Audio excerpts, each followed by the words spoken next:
Wow, it's we're live. Are we live? We are live. We're live.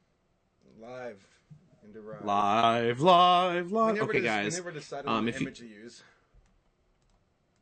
um, I don't know. I like that one picture that Pixel Kitties came up with. Which one The was that? Twilight with the burning dress and all that. Let me find this one then. Okay, so guys, if you're listening to me, I'm going to sign in on the IRC right now. So just one moment. It's Pixel Kitties dress Twilight, huh? And you'll have to excuse me, right after, well, I should say right before this whole convention happened, my computer died, so I'm on a little netbook. Little baby computer. My voice is gone, dang it. All right. I'm in the chat. So. All right, well, can people hear us? I believe so. Okay, guys in the chat, can you hear us? Oh, they're all saying yes. Wonderful. All right, everybody. Oh, my goodness. All right, so everybody's asking, wow, okay, we're getting a lot of people. That's expected. Yeah, it's be fun. It's going to be, okay. So let me just start off here by saying that my voice is still a little bit gone because this convention was by far the most difficult event that I've had to handle, or work with handling, I should say, because it wasn't just me. But it was very, very stressful. And one of the things when you have a situation like this is that you have to talk to everyone, which means you use your voice like crazy.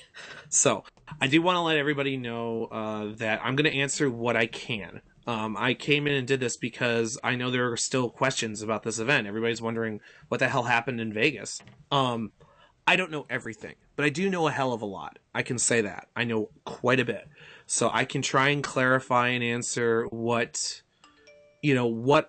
I can answer. There are going to be questions you guys are going to have that I just don't know the answer to. Like, for example, I can start off right now and say I had nothing to do with the finances for Las Pegasus Unicon. I had no idea where the money they took in went. I don't know what they paid to who. I get the feeling they didn't pay very much to anyone, but I don't know. I honestly don't. I'm not a part of that. I was never a part of that. So the only thing I know is what happened to donation money and who didn't get paid what, or who was screwed, or who was burned. That's the stuff I know. I think I got an image we can use, actually. You do? Yeah, let me find it right here. Okay. Here we go. I can't see it yet, so I'll wait to see it. But, so in the end, like I said, I only know what I only know. And if I say I don't know something, that's because, again, I was not a part. The only part I played, or that EFN played in organizing this convention, was in promoting it before it happened, broadcasting it while it happened, and I had a little bit to do with the scheduling. So, like, I helped develop some of the ideas for some of the panels. But beyond that, the funding, the negotiations they had, the venue, all of that was them. We're completely separate. So I have no say over anything to do with anything like that. So I just want to make that really clear, because I've had a lot of people come up and ask me questions like, well, what about what about this? Can why can't they do this? Why can't they do that? And I'm like, I don't know. I don't know. How much did they pay to the hotel? I have no idea. How much did they pay towards, the venue, AV crew? I don't know. I just don't, because I've never been told, and I never asked because it wasn't my business at the beginning. What happened when you go into a convention, especially as a media group like myself, or if you look at Celestia Radio or Bronyville or EQD or any of the other groups that were there, because we were all there, our job is just to cover it. We come in, we bring our own equipment, and we cover it as best we can. But that does not mean that we work for the convention. In fact, quite different. We make sure that there's a professional separation, just because stuff like this might happen, and that's not our responsibility. You guys might remember BronyCon last summer, and there was that light that caught fire. That was hilarious. And we went out and we filmed the fire. We filmed the reaction. That's because we're media. We're news. So we're trying to keep a objective perspective. So, yeah, I do coordinate and talk to the conventions beforehand, but I don't have any say over, their financial decisions whatsoever. I see the picture. I switched it up to the other one, but Rob had another one where it had an airplane made of money burning and flying to the ground. That's just, oh my god. Wow. All right, so I think maybe the best way to go about this, and Saber, you think that are you in the IRC chat? Yo, let me just get organized here real quickly. Guys, again, I am sorry that if my audio sounds a little weird or if I'm a little bit slow to react, is because my computer, I'm running off of my backup netbook, which was never intended to do any of this. Right before this convention happened, I went and tweeted and complained about this. My computer exploded. Exploded? Is that even a word? All right, I just got a question. I should tell people that pretty soon here, I'm going to ask that you PM questions, private message questions to Saber, not me, because my computer might explode. But Starstream asks, I want to ask what happens right now. You guys still stuck in Vegas? The answer is no. I'm home. I'm back in Minneapolis, and people got home. If somebody is still stuck in Vegas, I'd like to know, because I think that travel was separate from the expenses they were supposed to be covering. So, before we start draft and go ahead on to this, let me do a quick check. Draft, you there? Yeah, I'm here. All right, hey, live stream, how do we sound right now? Okay, Wubbin Tolerates asking, what happened to the VAs and how were they affected?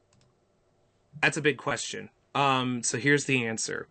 The VAs, okay, any of the show staff that appear at conventions, they do so by arranging with the convention beforehand. This has been true of every convention that's happened so far. So BronyCon, Everfree Northwest, Carolina Gardens, Equestria LA, all of these other conventions, everybody has always made arrangements in advance.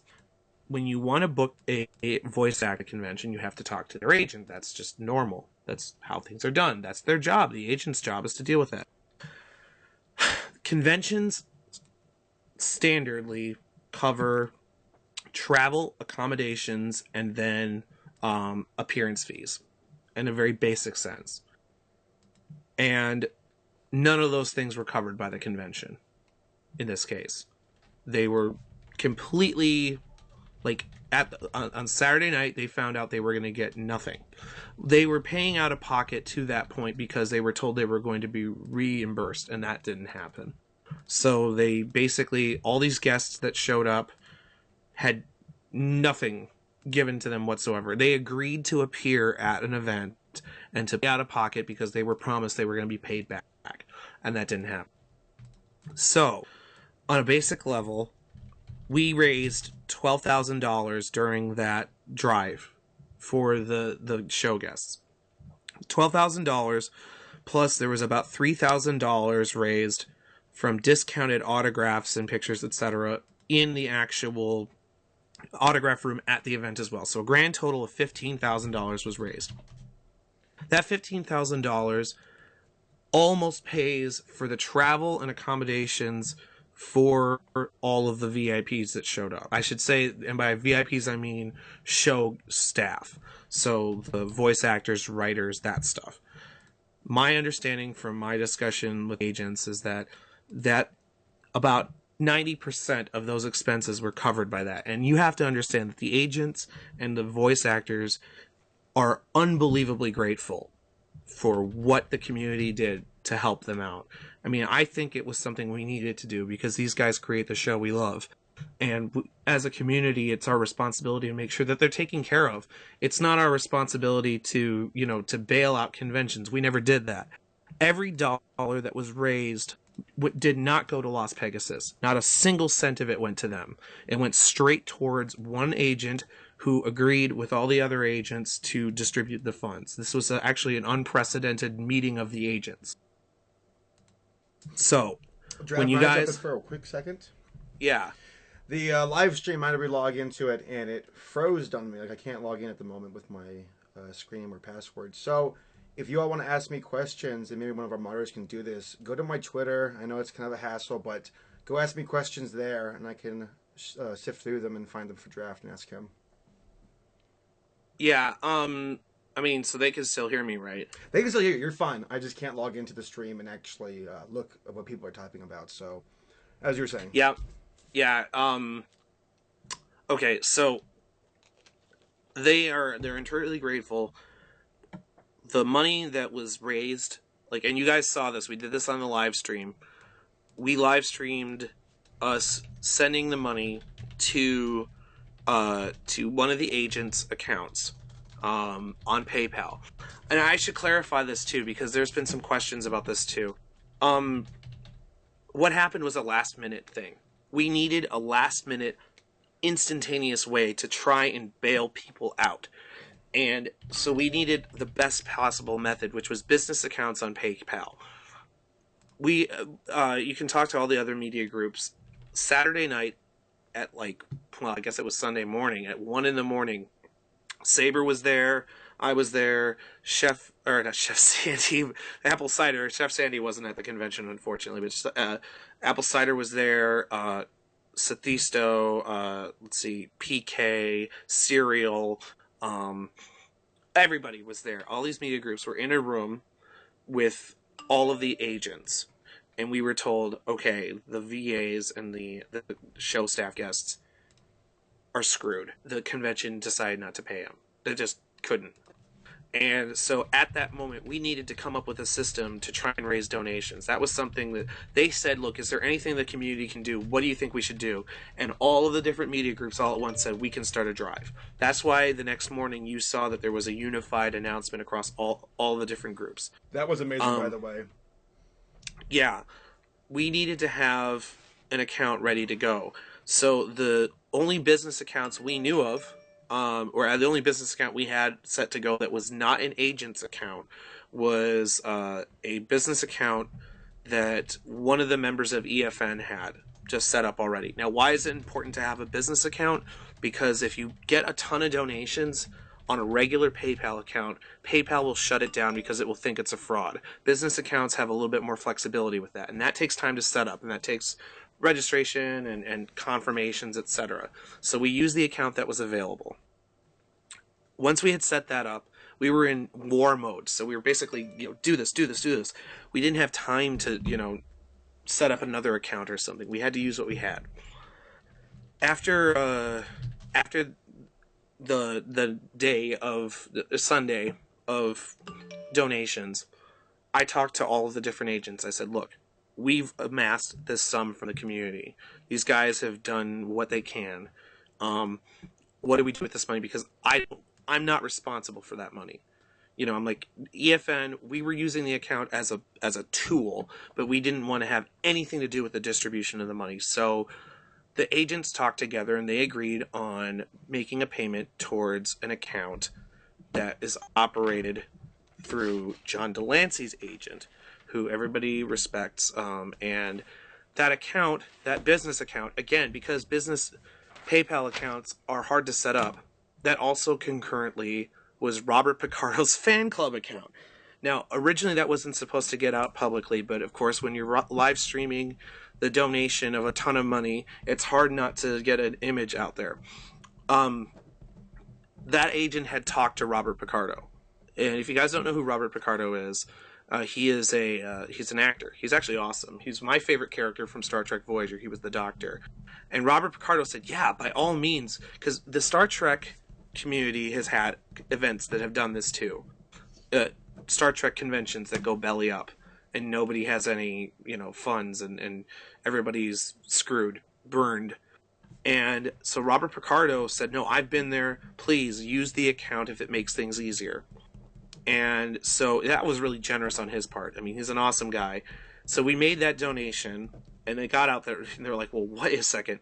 Why is the money being donated to Robert Picardo? It wasn't. The account was being used by his agent, who happens to also be John Delancey's agent, to distribute the funds to all of the agents so that each of the different guests got their travel expenses covered at the very least. So and actually I can announce this. This is kind of cool. I'm going to be interviewing Robert Picardo about this later this week. and I don't know if that's going to be live. I think it's going to be recorded, but we're going to get that out there, so you'll get to hear from him about it, because he knows about the community, and he really thinks it's awesome what we're doing, and it was really generous on his part. Again, business PayPal accounts are hard to set up, and given that this was a minute by minute sort of thing, we had to work with what we did. So, yeah. Anyway, I talked to him on the phone about this, and he's so cool. I mean, he's such a cool guy, and I have to admit, I was geeking out a little bit when I was talking to him because I loved the doctor. So, anyway, I hope that kind of clarifies a little bit, but like I said, we'll be having a quick interview with him coming out later this week so that you guys can hear from him about it too, so that there's no questions about this, because it is a complex situation, and I know there are all these weird questions about it. All right. I've just ranted a bunch, didn't I, Saber? Oh, wait, we weren't even live yet. Shut up. We're ready for some questions? Yeah, I can take some questions. All right, we got a ton of them. And one of the most popular questions so far, and for my fun apparently, is what do you think about the press release from Las Pegasus Unicon? I think the press release from Las Pegasus Unicon doesn't help anything. I mean, honestly, I think that what they need to do, and I got a phone call right before this stream because they knew they know I'm doing this. In fact, I suspect they're listening right now. Hi, Sandy. Well, it's not just Sandy, but I think they need to come clean about all of their finances. They need to explain where the money went. Like, where did the money how much was paid to the hotels? How much wasn't paid to the hotels? How much was paid towards the voice actors and the writers or whatever? Where did the money that came in go? Because there are a lot of questions. One of the saddest things that I've heard about is the people who bought the package deals, like the founders package deals. They paid $1,500 or $1,200, and part of those deals was that you were going to get a comped room, sometimes a suite. If you bought a package deal, you got a comped suite. Well, the way they had it set up, those rooms weren't comped. Even though these guys paid out of pocket for a room, they had to pay again for the room. And that's actually something else I want to address really quickly, which is that people are wondering, well, how is it that these guests are getting, and these VIPs are getting charged for the rooms? The Riviera Hotel, the venue, did something utterly and completely unprofessional, and something that I think that is grounds for lawsuits. And I don't know if that's going to happen or not, but every time you have, this is a little bit of behind the scenes when it comes to conventions. If you're a convention and you're setting aside a block of rooms, let's say for your staff or for VIPs or whatever else, and it's a comped rate, it's a special rate, the way it works is that you have a card associated with that account, or some payment method associated. And most of the time, they'll charge at least half of the cost of those rooms to that card as a security thing. Now, rooms often have incidental charges that are applied to cards. In this case, at the Riviera, they charged $100 per room for incidentals. That means stuff like busting the TV, which hopefully you don't do, or let's say having room service, whatever else. That's normal. So when everybody came in for Las Pegasus, they, including EFN, they asked, okay, we need a card for incidental fees, and that would be refunded afterwards. So we used our cards, and the guests that had the packages used their cards to pay for incidental fees. And the Riviera, once they realized they weren't going to get paid by Las Pegasus, decided to charge the incidental cards for the rooms. I believe it's illegal. I spent half an hour arguing with their management, and I asked them, I said, how can you do this? Because I actually looked at the paperwork, and nowhere in the paperwork... I loved your example you used, because you got into it with the manager about how corrupt this was, and how ridiculous that they you were there for that. You said, it's like me going to a bar saying, drinks are on her, and then her being like, I didn't say that. So it's not fair that you can just trick all these people. I don't know. It's very unprofessional by the Riviera. No, it's beyond unprofessional. It's criminal. I had a what is it? I had I had a long rant at them. But when I signed in, When I came into the Riviera on the Wednesday night and I put down my credit card, I said explicitly, this is not for the room cost. The room is covered by the convention, right? And they went and they talked to their management and they said, oh, yeah, no, it's covered by the convention. This is just for incidentals. And I looked at the paperwork because I'm careful about this stuff. The paperwork said it was for incidentals, and they still charged my card. The thing is, I asked them, I said, how can you do this? Why don't you charge the card that was associated with the convention? They said, we never had one. This is unheard of. Okay. That's just absolutely insane. I don't even know. They never had one. They were never given a card or a form of payment or anything. And I would love to know how they made this arrangement. Yeah, but promises? It's somebody either was bribed or somebody was like promised something. I have no idea. It's inexplicable. By the way, let me toss him one. It's inexplicable. No, I got to finish this really quick, Saber. This is an inexplicable occurrence. This is something that is grounds for lawsuit. I think that it's frustrating to me because I told them, I'm like, what kind of a business do you think you are? You're basically illegally charging people for rooms. I had people suggest that I cancel my credit card, and, so that the room wouldn't get charged or whatever. But the thing is, part of paying for incidentals and confirming the card was writing down a street address. So they have my street address. So if I cancel the card, they could still send a bill my way or try and pursue it legally or something. And between you guys and me, the cost of lawyers and lawsuits and everything else would be way more than what I would have paid for the room in the first place. I don't know, I don't know if there was a real good solution here, but this happened to everyone. This happened not just to me. This happened to the Kriebers. This happened to the McKillips. This happened to Mark Oliver. This happened to everybody who was staying at that hotel. Every person who was supposed to be compensated. And it happened to all of the musicians. It happened to the, It happened to the, the package holders. Every single person. Every single person was in the same boat. And that's one of the cool things is that there's a common threat that emerged, and all the networks and the convention people were there who rallied together to do their best to soften the blow. I mean, my hat off to those people. I mean, it was an amazing sight. It was amazing. It goes to show you that I know we all get on our soapbox saying this fandom's, la-di-da, cool, being a brony, fun. But let's be real here. These are some good people who rose to the challenge when they didn't have to, and that's mighty respectful. I should say, too, that one thing I'm afraid of is that the entire Las Pegasus staff is going to get demonized. And the truth is that, like, the security guards... and good people. There were good people. Like, there's a guy named Drew Flashy who was involved in programming. He didn't have anything to do with finances or any of that. So don't blame everyone who worked for Las Pegasus. Let's blame the people who are culpable. And there are three people. Well, go ahead and tell. And I don't mean blame. I mean, let's question the people who are culpable. Because we need answers. I'm going to say this very clearly. Sandy, Eddie, and the Riviera, if you're listening, we need answers. All of us. Because you left us high and dry. And it's not just me. And I mean, that's the thing, too. When I say high and dry, I mean, we all got burned in it. And until answers are forthcoming, you are going to continue to be by what the facts are. And right now, the facts are looking like a scam. In fact, I would call this a Ponzi scheme. That's the way it appears right now. And I got a call right before this live stream from Eddie, who is Sandy's husband. He said, don't spread rumors. I said, I'm not spreading rumors. I'm telling facts. This looks and stinks of a Ponzi scheme. And until there's other proof otherwise, I'm going to explain what I mean by that.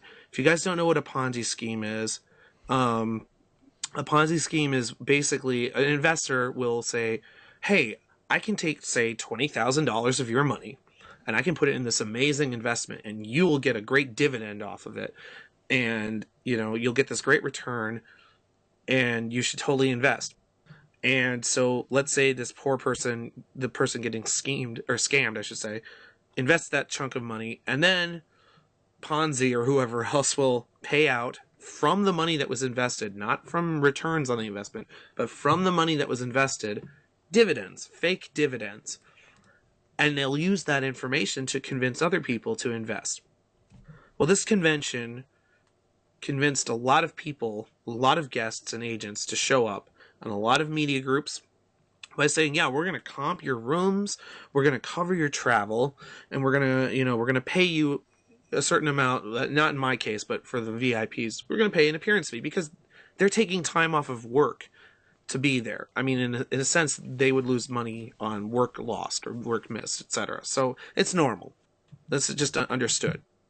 And they took the money that they had and kept things visibly afloat as far as they could until it came time, crunch time, to pay the people that were owed and to pay for the rooms and to pay for the travel, at which point it imploded.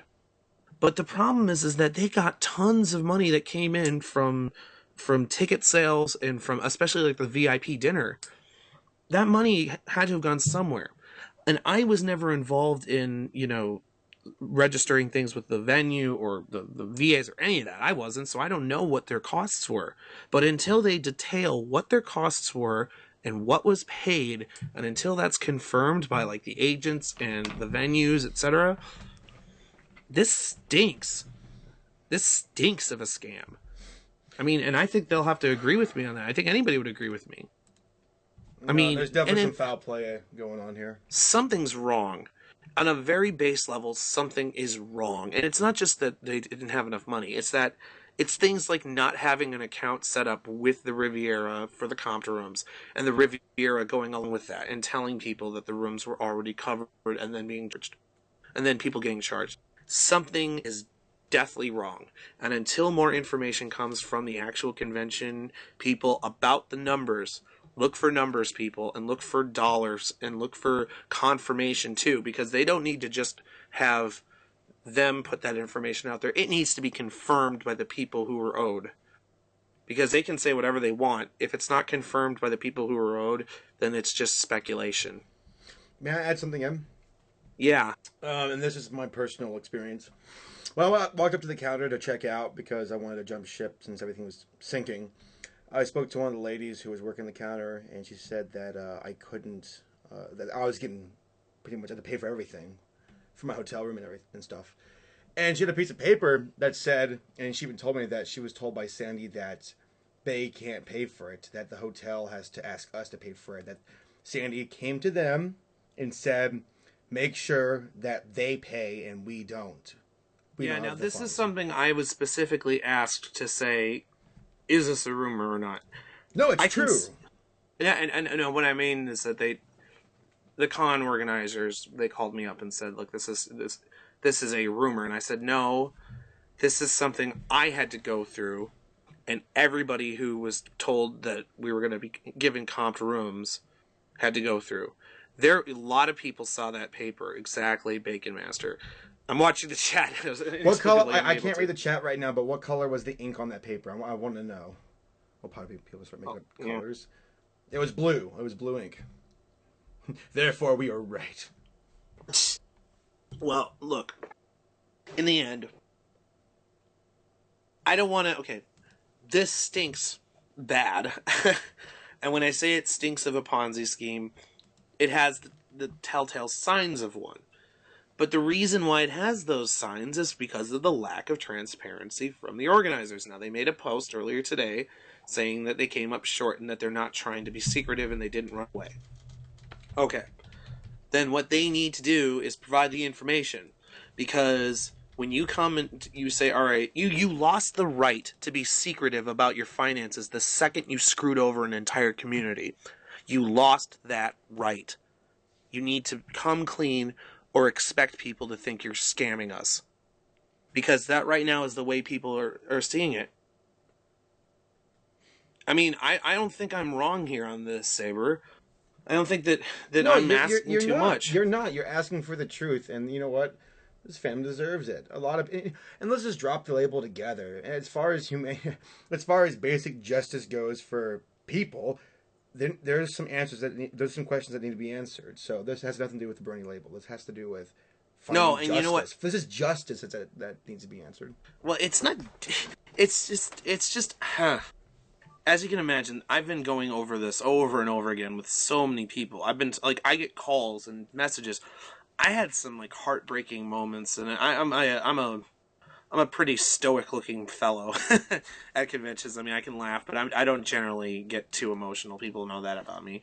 But I had people like, there's a guy I know named Carlos, who I hung out with a bit yesterday with the Krieber family, because the Kriebers are awesome like this. And Carlos is 17 years old, and his family sent him from Mexico City to this convention under one of the founder packages. So they scrounged up their money, sent him there. He was supposed to have a hotel room, and they charged him.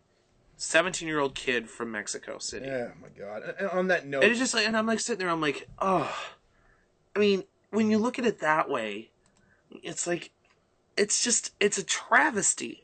And I want to say too, like, I just got off the phone less than an hour ago with an agent, one of the big agents, and they were telling me, and I actually confirmed this with them, we are going to have a drive to help people. Not just the agents now are saying to me, look, what the community did for their clients, basically for the VAs, to cover those expenses was beyond and above the call, right? They're so, like, they feel indebted that they want to help, like, the musicians and the media groups that paid out of pocket.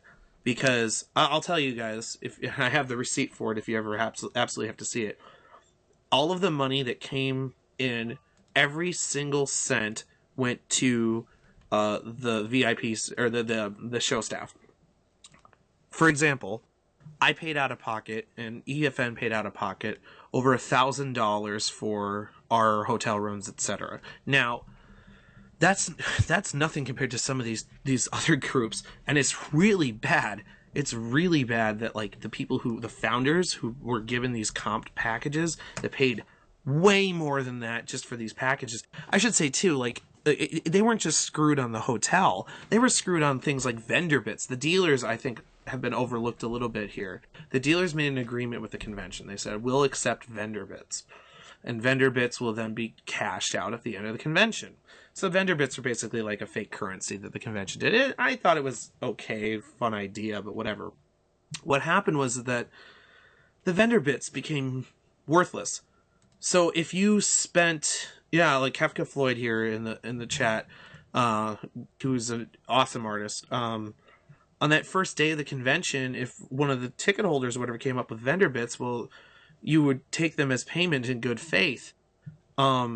And part of these packages that people bought, a big portion of that money was supposed to be for vendor bits that they could use in the dealer hall. Well, suddenly the dealers, are given a bunch of pieces of paper that aren't worth anything because they're not going to get repaid.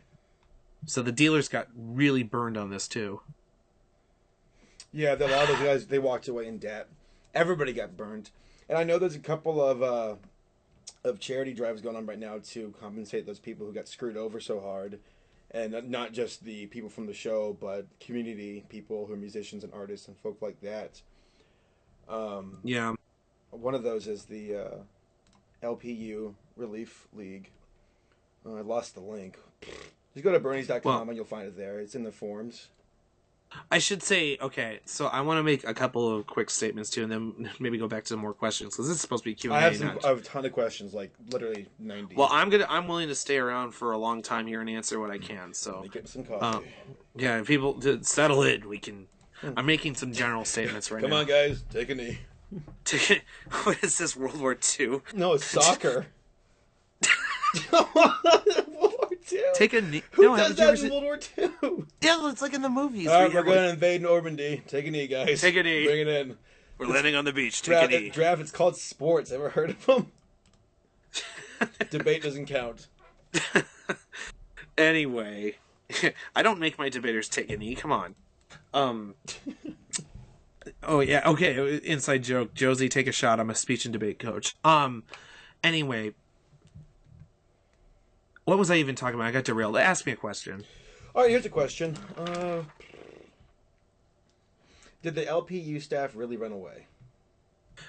Okay. They were not around very much on the Sunday. I saw them twice. I think they kind of sequestered themselves away from the main convention. They were not available when they needed to be. I don't think they went on the run. Like, I don't think they all got in, like, some, like, clown car or something and sped off into the sunset. You know what I mean? Like, I don't think that's what happened. Lock the door! Run! And there's, like, papers flying behind them. No, that was not what happened.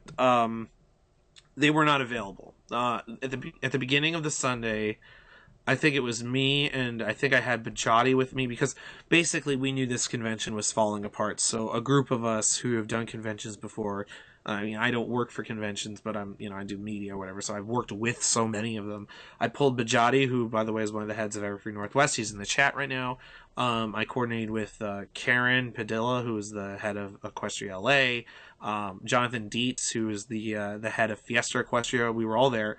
A group of us went into the main, like, room where Sandy was sitting, just dumbstruck in the morning, and I just said to her, I said, Sandy, we're taking over this convention. We're taking this over because, the guests shouldn't have to pay for this mess up. And unless you guys have something in particular that you need us to, you need us to know right now, we're going to go and handle this. And she just nodded. And then I went, and I should say later on, apparently Kat Whitney was talking to her, and she put Kat Whitney technically in charge of staff, and I know Kat did a lot of work too. Here's some information, one for myself and one from Starlight. For myself, Ray's Best and I were walking around at the end of the convention. It was like 7 p.m. or so, and we passed the registration desk, and we saw Sandy and some other folks standing around. They just gave us the glare. So, I don't know. Brace and I are a bunch of goofballs. We have nothing to do with this. And then, what's up? Well, I was going to say, after most of the donations came in, I was running from the upstairs skybox area where we had a media little area set up, downstairs, and as I was running downstairs, I ran into Sandy and one of the representatives from the Riviera. And Sandy was asking me to take the donation money and pay it to the Riviera, and I said no. I said the money that was made for the donations, again, and it wasn't in my account. I should make that clear. This was not my account. This was a business account run by one of the EFN staffers who, as you saw on screen with everybody there, we donated the entirety of what we got directly to the agents, and the agents will confirm that. What was it? She was asking for that money in it, and then the hotel rep in front of everyone goes, "We're owed $18,000," and I literally said, "That's not my problem. That's not the community's problem, because the community donated for the show staff." And I told that to Sandy, and I said, "The community donated for the show staff, and this money is going to them. That's what they donated for. If I put it anywhere else, that would make me a fraud." You know what I mean? Like, so I just left. I was like, here's that's some, it. Information. I was told by Starlight, who's one of the guys who runs the Sweet Apple Acres convention in Tennessee. That's when we pop it up here in Nashville in a couple of months. I'm looking forward to that. He said that Sandy was rumored to be, or he knows that she was hiding in the room that's next to the registration desk. So she was staying there throughout Sunday. Like, it wasn't like we were hightailing it from Mexico or something, but they definitely disappeared. They disappeared. What is it? In a sense that they just weren't involved in putting out fires or doing anything on that Sunday. It was really a team effort between everybody who was there to try and make things work. The schedule got thrown out the window. I want everybody to know, if you were at the convention on Sunday, first of all, none of the guests were compensated by the convention, on Saturday. But they were there in good faith that they were going to be. On Sunday, they knew they weren't. So everyone who was on those panels, all those VAs who showed up, and even the ones who weren't, because they were in the autograph room too, nobody bailed. They all stood around because they believe in the community that much. I have a question. Yeah. Or actually, let me find it here. Well, while you look that up, I have been getting a question, and I'm going to just say specifically it's from another Luna, I believe. Another Luna. No, another Lurker. Oh, Lurker. Another Luna. Okay. Oh, wait, no, that's the wrong one. Can I ask a question? I found it. Yeah. All right, this is, and actually, I've been wanting to ask this question myself. This one's from Apple Cider, from Bernieville, actually. Okay. He wants to know about the rumors of the Riviera Hotel and agents reaching for the cash box, if that's true or not. The Riviera doing that? There is apparently rumors floating around that people from the Riviera Hotel and apparently agents were trying to get into the cash box from the convention and get their money, which I never saw that myself, so I wasn't sure what your take on it is. I didn't witness that.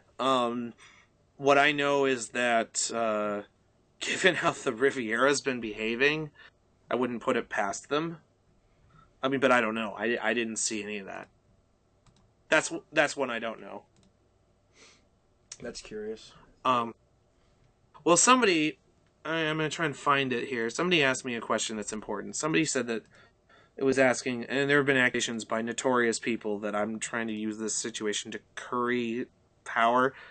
Get over it yourself. Get over yourself. We're all trying to work to make this as good of a thing for the community. I would say for the good of the community, let's all work together. Can we, please? Because I don't want to be in this position. The fact I really don't. This is not something I want to be. Let me make something clear here. I don't want to ever, like, I was in a position where I could help, but I wasn't the only one. There were a whole bunch of people who helped. I think I'm the most public face of it because I'm the one who sits there and hosts panels, or that I run EFNs, so there was the EFN stream, so people think, okay, well, he's the one in charge of everything. I wasn't in charge of everything. I helped coordinate things, but I'm not in charge of everything. Why in the world would anyone want to put themselves in this position of stress? And I think it's disappointing that people will spread those kinds of accusations to me and other people, because this is a moment where the community came together. And if you're making accusations like that, you're trying to drive us apart again, and that's entirely not what this community is about. One thing I think that answers that. I want to toss something out there too. As is before, I was very impressed the fact that, like, other networks and conventions, everybody pulled together against a common threat. That was really awesome. And the fact that the MLP boards have been doing their homework and digging for information as well and compiling it, that's really awesome. I mean, when you got /MLP helping you out, then you know that this fandom is coming together for a good cause. Yeah. Okay, I need to repeat. If you're sending questions, please tweet them to Saber. Oh, I got a ton. Don't send them to me in the IRC, because I am in the IRC and I'm watching the chat, but my poor little computer. Little baby computer. I'm so happy I have a smartphone now. You have no idea. Actually, you do have an idea. I Saber do. saw me there. What was I doing most of the convention? Taking pictures of your duck face? It's true. Me, Josh Dean, and John Fulner. Lots of duck face. All right. What's the shoot me a question. This is an interesting one. Let me find. I just lost it. Who pulled the fire alarm? Because that did happen, and there are rumors around that saying that fire alarm was pulled for people to get into the cash box and make out with it. Make off with it. Some of us like making out with inanimate objects. I have no idea. I was up on stage when it went off. I was hosting the panel, and the alarm went off, and I think the first thing I said is, "Oh no, not BronyCon summer again." Fire Nation's back. The Fire Nation. I know that fireman John Fulner and myself helped escort people outside. I think what happened, it wasn't a pulled fire alarm. I think somebody accidentally went out an emergency exit. That sort of thing happens at conventions. It was a fluke. So I don't think there was cash box thievery going on at that time at all, or for all I know, not at all. So I think that's conflating two things, because remember, that was Saturday before everyone knew that they weren't going to get paid compensation for what they were promised. So that was before that. I don't know, beyond that. All right, let me find another one. All right, what do you think about legal action that could be taken against LPU? Do you feel like this is like a federal level court that's about to happen? I think that I'm not nearly a lawyer enough to know the legal details, but I do know that myself and many groups had contracts that were broken. So there is a very clear legal basis for lawsuits. I don't know, though. I mean, again, lawsuits are expensive. to hire a lawyer to file everything. I mean, in the end, you could be out more than you're owed, unfortunately. So unless some sort of class action thing was brought together, I don't see there being, unfortunately, being any legal recompense. I think the best thing we can hope for right now is that a clear accounting of where the money went comes out, and that if there is money still floating in the wind that the convention has, that it's given to the people that it's owed to. Beyond that, I don't know. Here's a question, and this is probably the most important question. How will this impact future conventions? I've had that asked of me a million times. I think that it's going to change how, the conventions need to really... Okay, this is going to address something that's been floating around that I have not spoken about publicly yet. Everybody's got this feeling that there are too many conventions out there. And I agree. I think the market's saturated. I had at one point even considered starting a convention myself. I live in Minneapolis. We don't have a Midwest convention because Chicago shut down. DraftCon. Not doing it. I'm not doing it. I'm not going to do it. There are too many conventions, in my opinion. The market's saturated. And there are a lot of conventions that started up as these really positive local meetup groups. And the problem is that you'll have like these meetup groups to say, hey, we've got a great energy going on. We need to start our own convention. And, we're in this cool part of the country. We should start our own convention. And then, it's a lot of well-meaning bronies who are like barely in college or barely out of college, who don't really have any organizational experience. And I hope that this convention's failures will be a wake-up call for people who want to just start a convention for the sake of starting a convention. Say, look, you need to know what you're doing. And beyond that, you need to be well invested. I mean, running a convention, you have to run it like a business. People believe that bronies are all about, love and tolerance. Well, that's true. But when it comes to dollars and cents, you have to run it like a business, and you have to be really responsible. And I think that what's going to happen is the agents and the guests are going to want to see proof of responsibility from more events. I think they gave a little too much faith to this event. I did too. I thought this was going to be a success. I mean, we promoted the hell out of this because I was certain this was going to be a success with all the great people that are going to be there. But, there was a lack of responsibility and there was a lack of professionalism in how money was handled, I think. And that had a real impact on how, on everyone. We all got burned. So for future conventions, I want to make something clear, though, too. When I say there are too many conventions, and I think a lot of us agree with that, I also want to say that there are some conventions that are right now around that are really good, and they're incredibly professional. Agreed. And they know what they're doing. I want to talk about BronyCon. I want to talk about Everfree Northwest, Equestria LA, Fiesta Equestria, even Cloudsdale, and, Sweet Apple Acres The ones Con. who stepped in to help out on Sunday, you mean?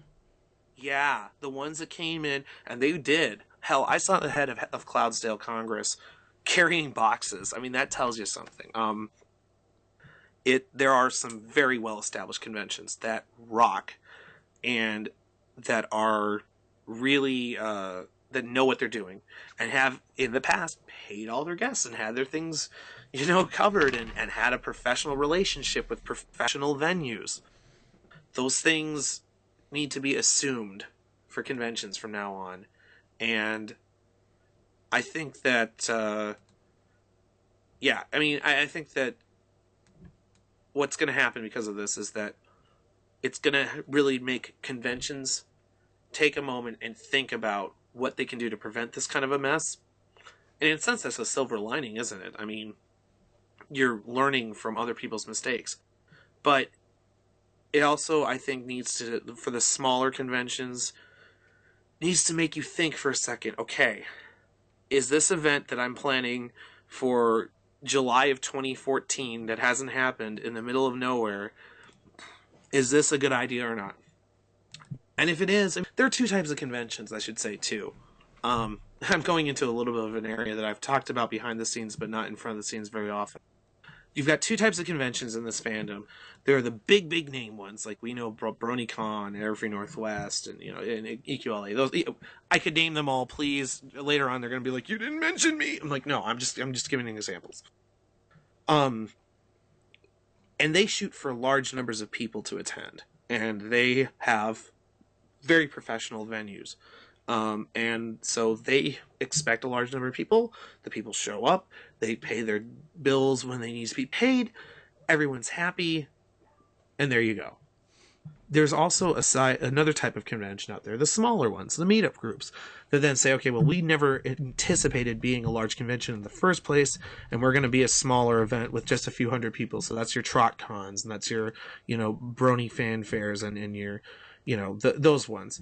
And they never go to get the big VIP guests. They're just about the community. And that works for them too, because they never overextended their finances. I think what happened is I think that Las Pegasus did an all-in bet. They, in a very Vegas style, they made an all-in bet where they said, I get the feeling that sometime in January, when they had announced Tara and John and some other people, they already knew they were in trouble. I think they figured, okay, well, we're going to go into debt one way or another. We should get everyone here as an all-in bet to try and see if we can't get enough attendees to come out on top. And, I mean, this is just my gut reaction. I haven't heard this from them or anyone, but this is just how I think it went down. They were basically a small event in terms of funding, and in terms of preparation, that tried to be a big event. And when they realized that ahead of time that they were in trouble, they decided, we're going to try and be the biggest event, but they still had small event funding or small event planning. And that's why it caused a big burn, if that makes sense. I read a comment here, and apparently this fellow's name is Bitter, and he said that his mom is a retired lawyer for small claim courts, and he said that a lot of these people can file some class action lawsuits for false advertising, fraud, and obstruction of living quality. Tell me about your mother. All right, so false advertisement, fraud, and obstruction of living quality due to their charges incurred stranding people by surprise. So, stranding people by surprise. So, they're saying that was a Freudian slip. Oh, shut up! I love my TED Talk, but shut up. But yeah, what do you, well, then that's not really a question; it's much of a statement. But yeah. Oh, here's a question. As far as Kiki's funds go, because wasn't the dinner supposed to go? What about that? What's the story behind Kiki and her funds? This is another one of those painful things. I don't know what they did with those funds. I just don't know. Like, it really upsets me, because there was a lot of money raised by that celebrity dinner, and it was supposed to go to Kiki. And same with the charity auction at the end of Sunday. Now, please don't quote me, because maybe that money was donated properly. I don't know. And I know that a lot of people are upset. Like, I know Dusty's in the chat here, and he was hosting that, Coder saying we know where that auction money is. Good. Okay, good. I'm glad to hear that. But as for the money that was raised, at that celebrity dinner, that money went straight to the convention, didn't it? I mean, you had to be on their list to be in there. I paid to be in that celebrity dinner, and so did 8-Track and everybody. And that money was supposed to go to Kiki. And it damn well better have. Because if it didn't, just the thought of it's really upsetting. That's the lowest of the low kind of stuff. I hope if Sandy and Eddie are listening right now, that they are really crunching numbers. They need to be honest. They got to be honest now. That's the only way out of it. And atone for their sins. They need to crunch numbers. They need to get the money to the people who need it. They need to get the money to Kiki. Because Kiki needs it. It just upsets me. I don't get upset very easily. This one really upsets me. So, right. Next question. It's scrolling here.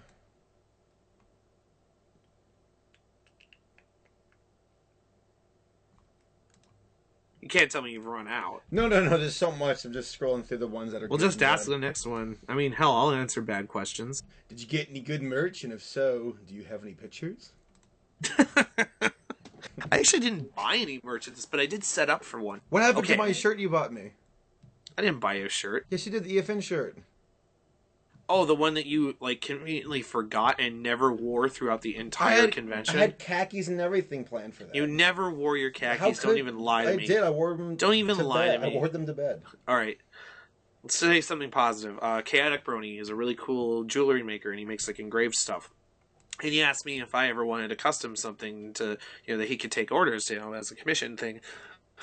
I asked him, excuse me, let me just belch on the live air. We only have 550 people. 550. Okay, this is a great time for me to promote my new album, guys. It's called Lightning Hoof. It's called Dancing with Lightning. Oh, my voice is gone. All right, let's keep it. Let's keep it. I basically I have an old sterling spoon I found. I'm gonna mail it to Chaotic Brony, and he's gonna melt it down and make it into something Luna. I'm gonna pay him to do that because that's cool. I didn't buy any merch. I was so busy I didn't have time. There was a lot of cool stuff there though. There were a lot of my favorite artists there. I mean, John Osaka was there. Like Screw Loose was there. Kat Whitney was there. Obviously Kafka Floyd. I mean, just tons of people. There's Rozga is a really good friend of mine, and I had great artists there, and they all got burned, and it's sad. It's really sad. So, all right, next. I'm still scrolling here. How will this? And this is probably the toughest question, in my opinion, to ask. Okay. How's Hasbro going to look at this? I hope they don't. I don't know. They've been very standoffish when it comes to conventions for the most part. They, for a while their role was they wanted to make sure conventions were safe. They were really concerned about safety. They didn't want people going to conventions and have dangerous things happen. I'm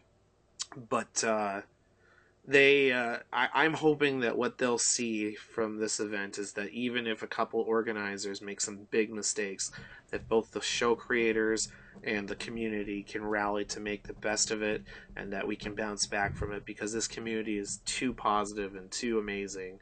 And I think that it embodies the values that Hasbro wants My Little Pony as a brand to embody. I mean, the show is about values. I mean, yeah, the show's about toys, but it's also about values. And I think that we saw a lot of, generosity at this event from the people. We saw a lot of, kindness, honesty from the people. Maybe not necessarily as much from the event as needs to be, but, and of course, friendship and there's definitely a lot of laughter. I mean, I don't even watch the show. Shut up. Point is that I mean the values that the show is supposed to espouse are represented by this community, and it's represented by the people who helped out, and So I hope that's what they see, but I don't know what they'll see because I don't know what Hasbro thinks. I mean, if I hear anything that I can help with, I will. But yeah. How do you think this is going to impact the people from the show, like the staff members and VAs and writers, and their attendance at future conventions? They want to go to them. I've talked to them already about it. They're not mad at the community. It wasn't the community's fault. In fact, most of the people I talked to, I mean, they were upset, of course, that everybody's upset they got burned. But it's just like this is like saying, if you're an artist who is in the artist alley and you got burned by the convention, I mean, would you go to another convention again? I think most of them would, because it's not about it's not the community's fault that this happened. And these, I mean, even when they were getting burned by the convention, the people were great. I talked to the writers and I talked to the VAs afterwards. Like, I talked to Michelle Krieber because we went and had dinner on Monday, and I was like, well, so how did you like the people there? I mean, aside from all the nonsense, I mean, she's like, oh, the people were great. It was really fun. So I think that's the important part, and I think these guys, most of them have been to enough conventions in the community that they know we're an awesome community, and they don't blame the community for this. And in fact, they're incredibly grateful that the community rallied together to help them out when they got burned by Las Pegasus. So I think they want to go to more I think they really want to go to more. And in fact, I want to repeat that I've been in talks, and this was not my idea. They came to me with this. The agents are working with me, and I actually just got off the phone before the stream with Mike the microphone. We're going to come together, and we're going to try and put together some sort of drive to help pay back costs to the community guests that were there, the musicians, the media, those guys that were there. And that's something that I don't have the details on, but this is something that the VAs and the agents want to do to give back to the community because we gave to them. That's what makes this fandom so great. No, but I mean it's what makes this fandom so great, that there's that interaction, and they definitely know that it's not the community's fault. So I hope that answers that. Well, here's a shout out. Rob Bob, you know him. Good friend of ours. Who is he? Captain Who is America.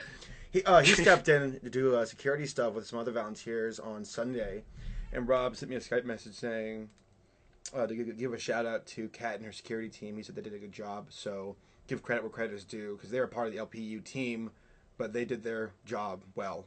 Kat and her team, security, did a good job.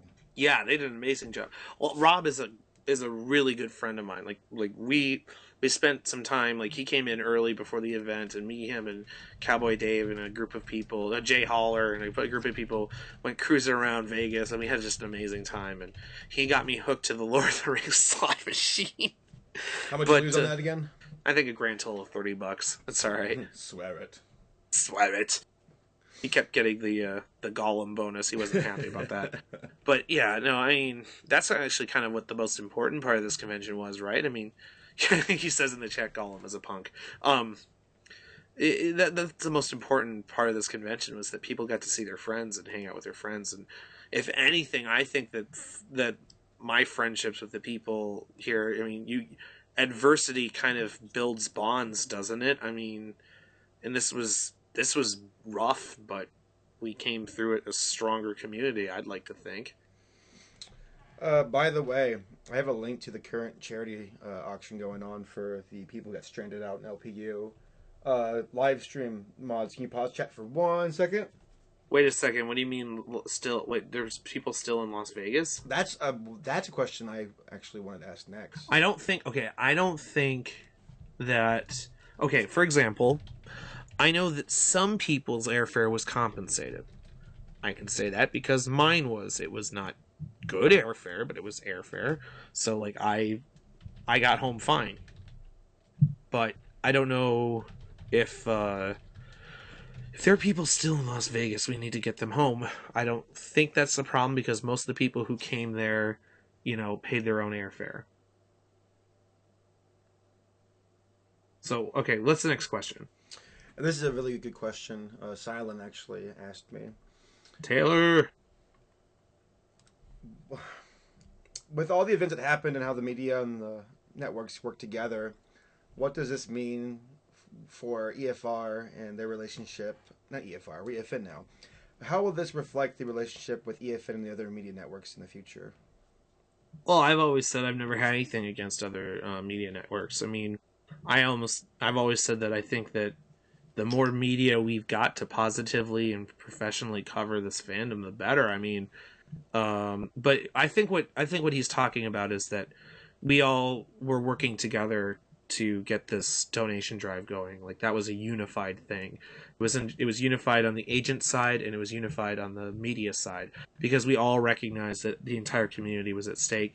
I think that's what he's asking about, because it was a fairly unprecedented coordination between the sites. But I just hope that when things are important like this, that people keep being able to put aside whatever differences there may be, and it seemed like that wasn't a problem. I mean, we put out the press release and we worked on this together. I mean, we had the live stream where we were showing people that we were donating the money. I mean, Seth was there. I called him up on his phone. I'm like, "Hey, Seth, we're gonna do this. You want to come here?" He's like, "Sure." And he showed up with a couch, and we did this. So yeah, I mean, I think that it just proves that we can get along. Should be like a brony United Nations. Yeah, I mean, it's like kind of like people have different approaches to how they want to address the fandom. I mean, EFN's going to do things the way EFN does things. EQD is going to do things the way EQD does things. But at the end of the day, it's kind of like saying, well, will you all agree that you like ponies? The answer is obviously yes. Would you all agree that it's important that the community that the community comes together for something important like this? The answer is yes. So, yeah. All right. Should vendors file complaints on PayPal at this point for the fees we paid for space? That's a question I just read. I don't know if... Do you have the authority to really answer that, or do you know? Well, I don't know how they made their payments, and I mean, I don't know that PayPal is to blame for this, so filing a complaint against PayPal doesn't make sense to me, but... I don't know... I don't understand the question exactly. I mean, I think that they got screwed. I'll say this. The vendors got burned just like everybody else, and I have all sympathy for them because a lot of them are good friends. Okay, so vendors paid for their spaces up front. That's what Kefka Floyd is saying. So I don't know what they would file a complaint with PayPal about, specifically. Were the vendors kicked out right away when they had to evacuate the floor, or did they have time to get their stuff and leave? They had only a little bit of time. They were originally supposed to have time clear through, I think 7 p.m. on Sunday. But the venue just said, nope, we're shutting it down by 5. And basically, they had to pack up pretty hastily and get out, which was... Yeah, it's bad. Oh, there's Fetch Beer in the chat. Hey, man. Yeah, they didn't have time as much as they needed. Did they have and I'm not sure about this question because I'm just going to ask it. Did LPU have the right to ask for a percentage of the profits from the vendors? No, they don't have a right to ask for that. I don't know what the situation is on that. I'm just reading the question. No, they don't have a right to ask for profits for anything. They have lost the right for any kind of profiting off of this as soon as they broke their contracts with everyone. They lost that right. Here's another question, and more of a lighthearted one. What were some of the highlights of the con for you? I'll get to that in a second. I do want to. somebody just told me that they were asked for 8% of. Okay, I see. They wanted 8%. I don't know. Yeah, 8% from the vendors. Guys, if they send you requests, I'm going to say this from my personal experience. They broke all of their contracts. I don't think you owe them a damn cent. I don't think you owe the convention. Don't give it to them. If you feel like you had saved money aside for that role, you need something of, somewhere you want to put that money where it will go to good use. Stay tuned because, like I said, I'm working with the agents. I'm working with the microphone. I'm going to be working with everybody I can. I want to work with the other media groups too. I should say too. I'm going to be contacting EQD, DHN, Celestia Radio, everybody to try and get some stuff going. Anyway, highlights for the convention for me. I just noticed something. Titanic 2 is trending on Twitter. Speak of the devil. Celine Dion was playing at the Caesar's Palace. And I was walking by with, I think, Rob and them, and I go, near, far, and Dave looked over at me and goes, wherever you are, my heart will go on. Oh my god. I mean, at one point I was in the VIP skybox, and I saw Leonardo DiCaprio hanging from the railing saying, I'll forever love you, and just let go. He only broke his leg, but he was fine. Paul's in the chat, or Buzz is like, Celine's back. Yeah, it's like the most shameless pun advertising. Anyway. Okay. Highlights of the convention for me? Yes, sir. There were a lot. I was laughing a lot up on stage. That was fun. There were a lot of really funny comments made. I loved, actually, this is something that I don't think people maybe noticed as much as they should have. Mark Oliver, who plays Gustave Legrand, the Griffin, he's such a Shakespearean actor, and he did his own rendition of Now Is the Winter of Our Discontent in the voice of a Southern general. That was so cool. And I talked to him afterwards. I'm like, oh my god, I wanted to have a 3-hour conversation with him about Shakespeare, because the man is. And Mark Oliver, by the way, has an illustrious musical career as well as other roles, etc. Aside from his very brief appearance on My Little Pony, and he was just a really cool guy to meet. At the celebrity dinner, there was a really funny moment where M.A. Larson was slingshotting people with I said slingshotting. After drunk. No, slingshotting people with marshmallows. That was really funny. There was I mean, and I looked over and I took a picture of him later, and he was like looking like like I didn't do anything. In the end, I think the biggest thing was just being able to meet, see all my friends or whatever. Me and Fulner went skipping through the halls. I mean, there were a lot of moments like that were just really, really funny. I had a great time just hanging out with my friends when I had the time to do so. I didn't have nearly enough time. Like, for example, I didn't have nearly enough time to hang out with you. I wish that there had been more time to do that, but there were a lot of good moments that were really funny and just... what is it? Barry Punch in the chat here. He's also known as Iron Hoofy. One of the people who runs Sweet Apple Acres. He had a line that he'll know what I'm talking about that I just couldn't handle laughing about. So anyway, there's a lot of little moments like that, and I'm sure they'll start coming out over the next few days. All right, here's a question: when did you realize that the crap was about to hit the fan? Like, when did it occur to you that, oh my god, this ship's sinking? As soon as they told it to us, late at night, when they pulled all of us aside into a side room. We were at a party with Dusty Cat, and they pulled me and all of the EFN crew that were there, and all of the media groups that were there, including Bronyville and EKD, and told us what was going on. And that's when I knew. You know, I'm just going to say it right now. I was in the room with you during that. And I was nerding out because I'm like, it's like a Bernie version of the Council of Elrond. It's like, Bernie's with the fans. He leans over. Bernie's... Wait, go ahead. He leans over to me and goes, swear it. It's like, Bernie's with the fandom. You've been summoned here to answer the threat of Unicon. You will unite or you shall fall. I'm expecting some hobbit to run out saying, I'll take the ring to Mordor. You know what? Okay, somebody in the chat says that holds up a blank check. Hold on, somebody in the chat said I'm afraid to say Celestia Radio. No, I'm not. I don't remember. I think they had a couple Celestia Radio reps there. DHN wasn't there. They just weren't. But, they helped post stuff later, so. Everybody was on the same page afterwards, regardless of the representatives who were there at the time. Yep.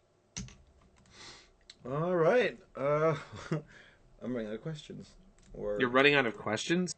A lot of them are the things I was sent were repeats now. Like the big one was the statement from Las Pegasus Unicon. Apparently, there was an update on the Unicon site about the statement, though. I haven't read it yet. I haven't had a chance to either. Somebody said something about EFN on it. I don't know. Good Somebody's Lord. claiming that that you guys aren't doing your job to keep up with your funds, like with the charity you guys held. Which is like, please. If that's every true. dollar, we shut down that charity, and we sent every dollar to the agents to distribute amongst the show staff. And look at the Twitter history. I mean, you saw it happen live. Oh, here's the statement. Can I read to you? And I quote from their statement. When we say that the money from EFN's fundraiser wasn't counted, we mean to say that Las Pegasus Unicon has no record of it. This does not imply that EFN did not keep appropriate records themselves. Yeah, They made a clarification because I got a call from them right before this, and I said, "Look, you're claiming we didn't." I was like, "No, when we put that money where we put the money." So, all right, just making sure it's clarified. Yeah. So, why don't you go to the next question? Is there any way we can get Sandy and Eddie to speak for themselves on the air? I don't know that that's gonna. I mean, I get the feeling I'd ask them and they'd say no. I think that's something that should be done in like. They knew I was going on air. They called me up right before this happened. Because when I announced it, they called me up and asked me not to spread rumors. I said I wasn't spreading rumors. I'm saying what I know. They could have offered to be on air at that time, and they didn't. And I didn't really want to ask them to, because I think they need to go and call or they need to call their banks. They need to talk to their people. They need to get their money all together, and they need the facts. And that before it won't do any good to put them on air and blame them for everything when they may not have the facts. Show me the con facts. That's not. So, it's Carfax, I'm hilarious, guys. I got this comedy routine. You should check it out on Saturdays. I got a comedy routine. How's your steak? Tip your waiter. Tip your waiter. Freshen that drink there. Come on. Want some more tap water? Excellent. All right, here's one. What can we do as a community to prevent any future disasters from occurring? Well, this wasn't a community disaster. This was a convention disaster. I think the community has already done some of that, right? By showing we can rally and that we can all get on the same page. I want to repeat that people out there who are trying to spread absurdly conspiratorial rumors are working against what we were trying to accomplish. There are people that everyone knows who I'm talking about. And in the end, that sort of those sorts of tweets, those sorts of statements going in and trying to say that everything is a scam and blah, blah, blah, blah, blah. That's just divisiveness that this community doesn't need. But for the vast majority of everybody, I mean, all of the media groups, everybody was on the same page. I think that, how to put it, you just keep doing that. To prevent this from happening again? I mean, if you're a convention, plan. And be honest. Do your job right. Don't cut corners. Don't assume everything's going to be okay. Be prepared. But that's a convention thing. That's what the convention organizers need to do. And I really need to make it very clear. Because I don't want people to think that, this isn't true. Like right now in the IRC, there are a few of my really, really good friends, and some of them work for big conventions. So, for example, Bajati is in the chat right now. He's one of the heads of Everfree Northwest. Barry Punch is in the chat. He's one of the heads of Sweet Apple Acres. I can't see the entire list of people in there, but I'm almost certain that some of the BronyCon staff are in there. And their events are professional. In their events, they put in months of work and tons of resources and tons of time, and they talk to the agents, they talk with everyone, they know what they're doing, and you should keep your faith in them because they do an amazing job. Anybody who went to BronyCon last year in the summer, anybody who went to Everfree Northwest or Carolina Gardens or EQLA, you know what I'm talking about. I mean, this was the 8th convention associated with Bronies I've been to, and it was the only failure. So, I mean, sorry. That I think the record has shown this is a fluke. This is a fluke. All right, so I was going to ask a question. After the disaster of this first time con, why should the fandom trust the future of other first time cons? First time cons? Yeah. Well, it depends on the convention. I mean, look, I can't speak for people I don't know, but there are some people I do know. For example, I'll just use an example. Sweet Apple Acres Con is coming up this summer. Now, that's a first-time con, technically, but the people who are working on it are not first-time con veterans. Barry Punch in the chat here works also with BronyCon and has seen and been to all these other conventions and, and conducts himself professionally, etc. So, don't judge every first-time con off of this one's mistakes. Judge them off of how they prepare. And you'll be able to tell very quickly if they're doing their job right. You'll be able to see very easily. There are some other first-time cons like Fiesta Equestria this year that I have very high hopes for, and I don't see failing. So, how do you feel about Tara Strong, how she responded to the entire fiasco? Well, what specifically? Because I heard multiple things. She was very vocal about it on Twitter, for example. Well, what did she say specifically? Because I only saw some of it. Honestly, I was in travel, so I had a hard time. Well, I heard a rumor that she got up from the dinner table at the VIP dinner and stormed off. Oh, that's because okay. I think that was when the agents found out what was going on. And to be honest, if I was a VA and I was at this convention and I was just being told that suddenly I was about to be screwed out of a bunch of money, not just out of a bunch of money, but out of my personal money that I had to pay out of pocket for everything. And then if I ordered a dinner and didn't get the one that I ordered, I wouldn't see a need to stay at a table either. I don't know. I don't know all the details. Looking for some questions. We're starting to run out of them. What's that? We're running out of questions now, so let me start looking for some other ones. If y'all have questions, hit me up here in the IRC or hit me up on Twitter. Yeah, guys, if you have questions, I mean, we got 582 people listening. So that's pretty impressive. Yeah, I'm seeing in the chat here, no, this is not a good time to promote a convention. I actually want to call out, too, and say there are some people who have been really pushing Kickstarters for conventions right now. This isn't the time. This is the wrong time for that. It's atrocious timing. What we need to do, people need to stand by, and like I said, I'm right now, like, during the course of this live stream, I got a phone call from Mike the Mike. Obviously, I didn't answer because I've been talking to you, but I'm working with him and I'm working with the agents. We're going to come up with a charity drive, and I should say by charity drive, a donation drive for the Brony community that got burned. And please, everybody, be sure to stand by and watch for that, because there's going to be some awesome stuff. Okay, it looks like there's already a relief auction going on. Big Biker 05 says, do we want multiple donation drives? Why the hell not? I mean, come on, people got burned, and let's try and, as a community, rally and support those people. And I should say, I'm not talking about myself. I got burned too. I got burned bad. But there are people who need it more than I do, like the musicians and the other media groups, and we need to I'm working on it. I want to make this okay, somebody's saying that they were at Tara's table and she did not storm out at dinner. Okay, I was at another side of the room, so I didn't see her storm out either. Actually, I think I would have noticed maybe, but so yeah, Tara's been great. Every time I ever see her, she's always super nice and everything too. So I was gonna say, those kind of rumors are a little bit, like, I was thinking to myself, okay, well, if this did happen, that's the only reason why I could think it would, but I'm not surprised it didn't.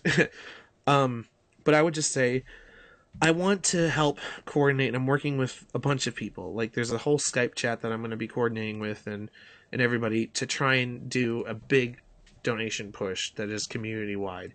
That takes time to set up. That takes time to plan properly. So look for that soon.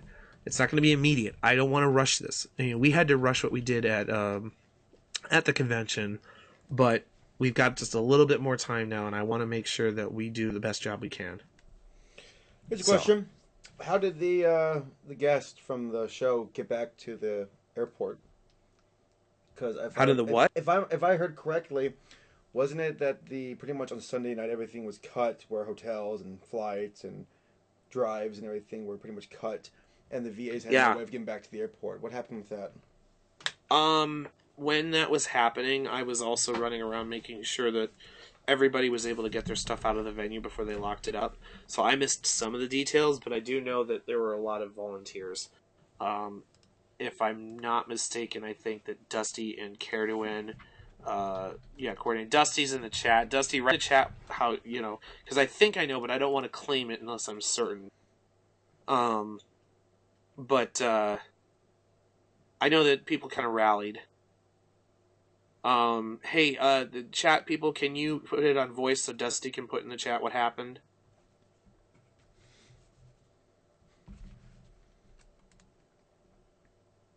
Dead air. Tons All right, so in the meantime, okay, there's Dusty. I'll wait for Dusty to type, but why don't you ask something else?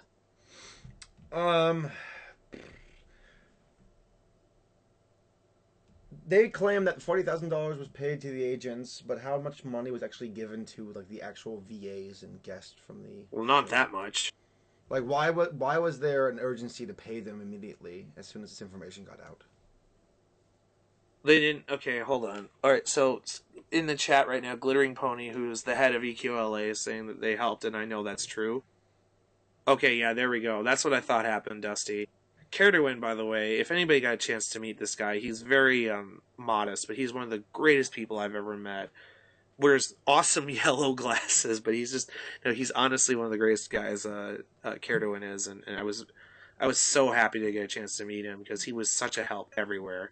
Yeah, I mean, if I could, I would, have an entire, room of people applaud that man because he deserves it. But yeah, I know that also, yeah, like Glittering said in the chat here that they helped out too. Okay. What I think I interrupted the question. The $40,000 paid to the VAs, that didn't happen. For at least from what I'm told, that didn't happen. So there you go. I mean, I asked. What about I'm sorry, you were going to say anything? Let me ask the next question. Because the next question was about Lee Tokar and the people from the show who kind of rallied up to do what they can. Lee Tokar is a great friend of mine. Obviously, I work with him on FanBuilt, but he took charge when he heard about what was going on. He helped get all... I didn't do a good enough job giving him credit here. He took charge and really helped rally the agents together, and then he also helped to be a voice for the show staff that were there to kind of explain the circumstances and to talk about it. And Lee is a hero. I would say an American hero, but he's a Canadian hero. What were some of the events that stood out to you as moments of like, this I won't forget as far as acts of kindness go? Like in general in your life, but at Unicon. Lee promising everybody if they donated $1 to the cause that he would show them a picture of the heart-shaped mole in his toe. I missed that one. What? And some of the founders package members who knew they were getting screwed out of their hotel comp came up to the front of the room and just up on stage donated $200 in cash. There were some moments like that. I mean, there were like, I'm trying to think. It was one of those weekends where everybody was being a hero. Like everybody had to be a hero in order to keep the convention goers safe and to do what we could do to keep things going. So, I mean, it was one of the most fast-paced. Sunday was one of the most fast-paced days of my life. I was so exhausted by the end of it, and it was terrible because people were coming up and saying, "I really need to talk to you, Draft." I'm like, I just can't talk. I can't. I don't have time. And I was running by, and I mean, it was. But I know that there were people who were just behind the scenes working so hard to make everything run, and so I don't know. I can't, it's hard to name individual events because there were a lot I didn't see. All right, here's a question. Would you consider this whole fiasco a positive or negative, occurrence, as in like the terms of the community rallying versus the scandal? I think that's dealing in absolutes. I mean, it's like saying, is earthquake relief a positive or negative occurrence? I think that the event crapping out on people is incredibly negative. It was really, it was a low point for a lot of us. I think that the people rallying together and showing that support. I mean, I know this is true of a lot of people I know. Some of us who have been in the Brony fandom now for, pushing 2 years or more are, there's so much stupid online drama. I call it middle school drama and spatting and dumb tweets and this and that. And I felt like this was a catalyst almost. It's like, say, put all that dumb crap aside and let's get something positive done for these people who are all hurt. Sometimes it takes a disaster to bring people together. So I would call that a positive. The event was negative, but I think that reaction was positive. That the community came together, and I think it's still ongoing. I would like to see what we can do in the next couple days for the members of the Brony community who were burned. And I know that that's something that the VAs and the agents care about because they've specifically asked me to say that. What about the attendance number? Do you feel like that was... Their timing was horrible. I mean, I have to say, I had a little bit of faith in them because they got so many people there. I thought that, okay, well, maybe, like, my understanding of of statistics is off. I hear that they had about 1,700 people. That was the number that was passed around, and that sounds about right. Um, and that's actually quite impressive considering this was the middle of February, and most bronies are either in high school or college. I don't know why you would put a convention at that time. I mean, and they could have put it over President's Day weekend, but they didn't. But, I mean, I think they would have had way more people show up if it was not so inconvenient for their schedule.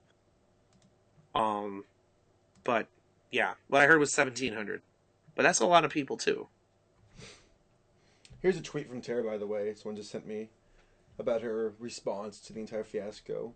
She said, love the fans and con volunteers. They were awesome. Organizers, semicolon, don't bring 22 guests. Bring 5, that's your budget. At least make a budget. True. Very true. I agree. That's exactly what happened. They overextended themselves. That's why we use that term, because that's exactly what happened. Do you feel like with as many guests as they invited, that was just them overextending themselves, or? Well, I think what happened was that I think that they had a couple of big guests that they announced early on, and that they got to a point where they suddenly had the approvals they needed to get a lot of huge guests. And I'll say this again. This is a theory. I'm not trying to spread rumors, but this is what it looks like from my perspective and from what I know and from who I've talked to, because I talked about this theory with the agents or whatever. I think what happened is I think in the middle of January, they had a few select guests, not the biggest ones. Well, they had a couple of big ones, Tara and John, obviously. They had some smaller guests, but at that point, I think they were already in debt. I think they were already financially hurting, and I think they decided, in Vegas style, to go all in and bring in everybody that they could possibly bring, and just promise them the moon and hope that that it would somehow save them. That maybe if they brought in everybody, that somehow then they would have amazing turnout, and then that would keep them afloat. And clearly that didn't happen, so it kind of imploded on them. That's my theory. And again, I don't know if it's entirely true, and I'm not trying to spread rumors, but that's the theory that makes the most sense to me. There's a weird. Oh, we can't even talk, right? A weird rumor. Somebody sent me saying they think is the rumors true about slash MLP being the cause of this true? You know what? Hold on.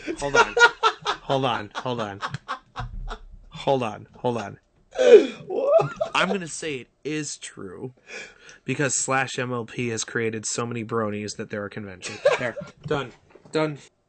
I don't know. Please, come on. The image board has nothing to do with any of that. Oh my god, that's hilarious. Is it true that they caused the Pearl Harbor? Yes, it is. We have documentation that slash MLP caused. They went Pearl back Harbor. in time. I mean, And you just see some neckbeard sitting at the beach in Hawaii, just wringing their hands. Excellent. Oh, This would totally give some good pictures for my fanfic. yeah, it's MLP slash MLP helped. They didn't do anything bad at all. Those guys, they aren't all bad. Let's get that stigma out of the way. All right. I know a lot of people go on there. A lot of good people. I stop by there frequently, actually. I'm a lurker. All right. According to Unicon, they say that the venue lied to them and gave them a bunch of charges that they weren't expecting. Is this true? I don't know. I have to say that originally I would have said that I don't think that that they would do that, but then the fact that they booked a bunch of rooms without any form of payment is really shady, and the fact that they decided to charge people's incidental cards is also incredibly shady. So you know what? I wouldn't put it past them because some of their behavior was shady. But I don't know. All right. There is talk about creating a pony event review council to review cons before they are promoted and actually occur. What are your thoughts on that? I don't know. It seems like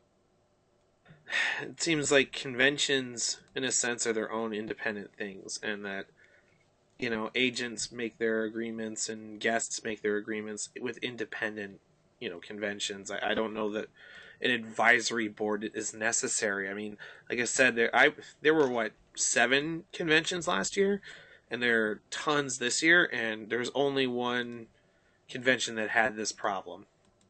I don't think that's good enough to justify trying to create some sort of over advisory board. And besides, you couldn't hold people to it anyway. Somebody wanted to start a convention on their own independently. There's no reason they just do that, advisory board or not. So it doesn't seem like a good idea to me, really. Having people say now, collectively talk, and I think that new conventions talking to established conventions and having advice and having things run over or whatever, so that they're discussed and that people are more experienced. I think that makes plenty of sense. I think that they've got to do that, especially if you're a new convention. But I don't think an advisory board is necessary. Here's an interesting thing.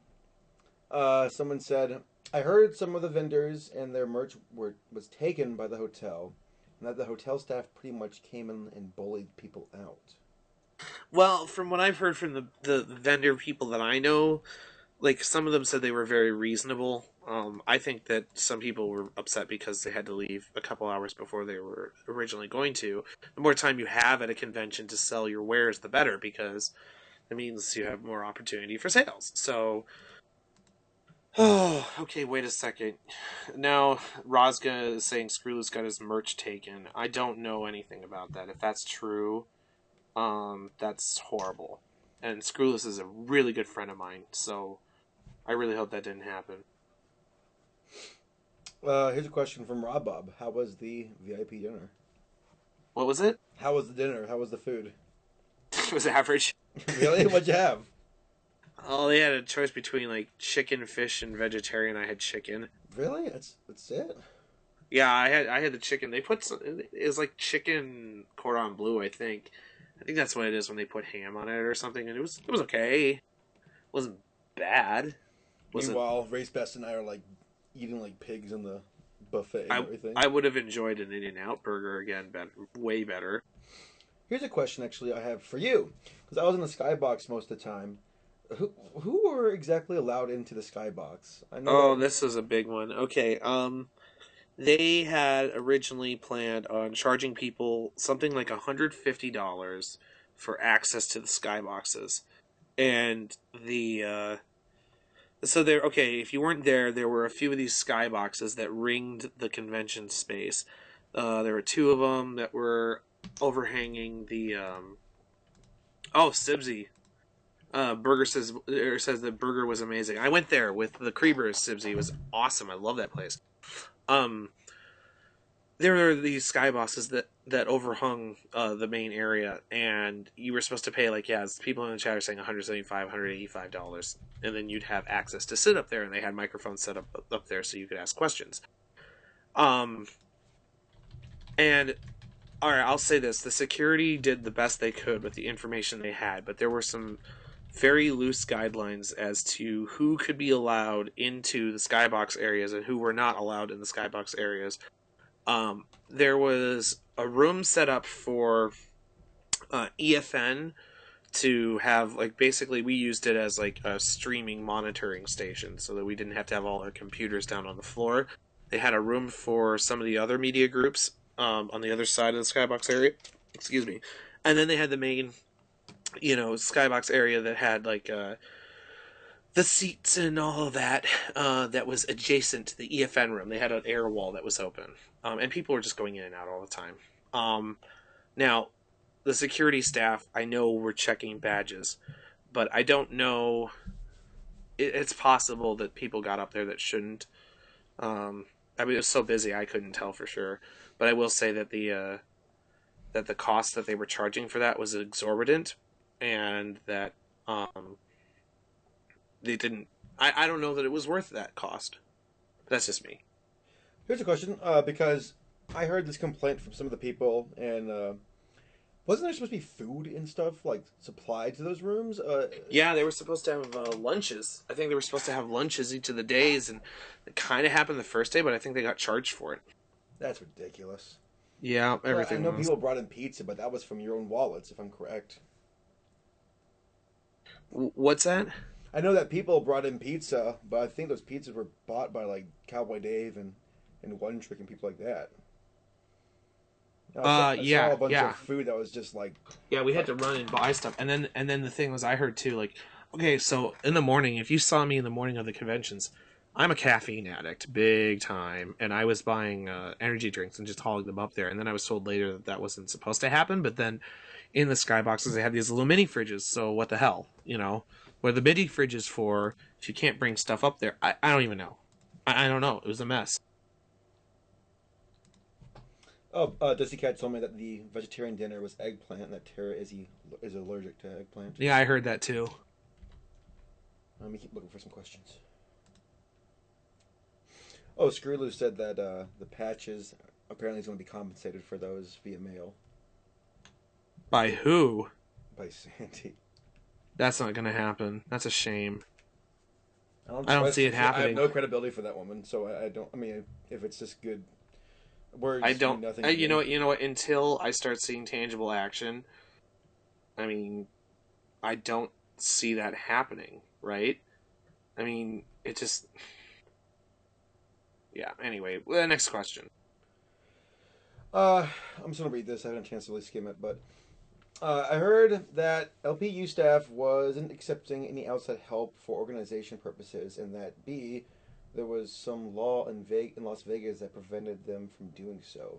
Any What? truth to that? No. No, there's no truth to the laws in Las Vegas with Please, please. No. They had a. Okay, they did ask me for help in terms of organizing the panels, and I gave them some ideas for panel ideas. So, like, for example, the split personalities panel idea, that was my idea, because these were people who had done multiple voices. You know, we talked about it. Also, the one where they paired up writers with the VAs that M.A. Larson hosted, that was another one of my, or that was an idea I helped develop with Sandy.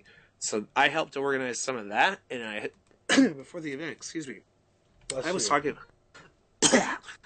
before the event, I was talking to what is it? I was talking to them and working with them on making the panels fit the days somehow, like to get enough time into the panel schedule to, you know, so that you basically so that people could go to all the many panels they wanted to. But I know they had some double booking, so like Daniel Ingram's panels at the same time as John Delancey's, and there were some problems with that, but overall, they did ask me for some help on that, and I've never heard of a law saying you couldn't work with that. That's absurd. Oh, by the way, just to mention, Sandy is not the same person as Chef Sandy from Yeah, they're Berryville. different. No, yeah. I actually have made that joke a couple of times because to me it's like I've said Sandy, and then every time I say it, I mean I'm like no, I mean Sandy from Vegas, not Sandy from Bronyville. I've had to say it so many times. So yeah, completely different. Chef Sandy's in the chat. Yeah, no, we're not blaming you, Sandy. You. Dang it, Chef Sandy, we knew it. Maybe Could you? You and your /MLP board. we should just start calling him Chef to make the difference. You know, I've been calling him Sandy for a while, but I think I might just call him Chef. Iron Chef. Or Chef from South Park. You know, make things easier. Apart from shutting doors early, was this chaos noticeable to the other con goers? Yes. So they could because I mean, I can't imagine. Okay, any con goer who is, there are some of these people who are in con, who were at the con. I mean, it was pretty obvious. I think the fact that everyone's running around, the schedule was getting changed by the minute. That I mean, the people there were rumors flying everywhere. Obviously, the autograph schedule went clear out the window. You know, I think it was obvious. looking for more questions. You're moving too fast, Draft. Please. My brain can only go so fast. Where are the biggest gaps in planning cons on the business front? What staff roles are understaffed or hard to find people for? Well, it's hard to find people in general if you're not going to, say, pay them. I mean, you need reliable people, but most of these conventions rely on volunteers, and so they're kind of relying on how much they care about the roles they have. So this convention was grossly understaffed. I think they were hoping they could get away with fewer staff members for whatever reason. Maybe because they didn't want to comp any more rooms. Maybe they didn't want to, you know, that they wanted people to pay for more badges. I have no idea, but they were very badly understaffed. conscripting people at the convention. And Like, I'm sorry, go ahead. well, so they needed way more people. You need a board of directors first of all to have a successful event. And these other conventions, especially the ones represented in this chat right here, they know this really, really well, and they do a great job of it. So if you're in the chat and you see Bajati, Berry Punch, if you see Glittering Pony, if you see any of them, they know what they're doing. So you need a board of directors. You need a full security staff with a very clear security chief. You need a programming director who is different than the person who goes pick up people from the airport. You need a VIP relations person. These need to be different people. And they need to all be reliable, and they need to represent their jobs. Like, they need to be able to do their jobs well. Like, don't put somebody in charge of PR if they haven't bathed in 3 months. You know what I mean? Like, if they have a fedora. No, I'm joking. they have a fedora. Check it at the door. Oh, did I tell you that I actually bumped into a brony today? Where? I live in Georgia, so I never bump into bronies. Lol, Georgia. I know. I was at a Mexican restaurant with my mom, and I saw this kid walking in with a derpy hose jacket. I said, "Oh my god, it's a brony!" And his dad looked and he smiled, and the kid smiled, and they sat down at their table. And I'm like, must resist urge to ask. Okay, I walked over there. I said, "Okay, are you a fan of My Little Pony?" He goes, "Yep." I said, "So you're a brony?" He goes, "Yep." I said, "Ever heard of Saber Spark?" And because I needed the ego stroke. He said, "No, I haven't." "Who's he?" And I said, "Oh, don't worry about it. He's nobody. Have a good meal." And I walked out the door. How does it feel? It happens to me all the time. By the way, he's like, "No, but I have heard of Dusty Cat." I'm like, oh. Nice. Did he?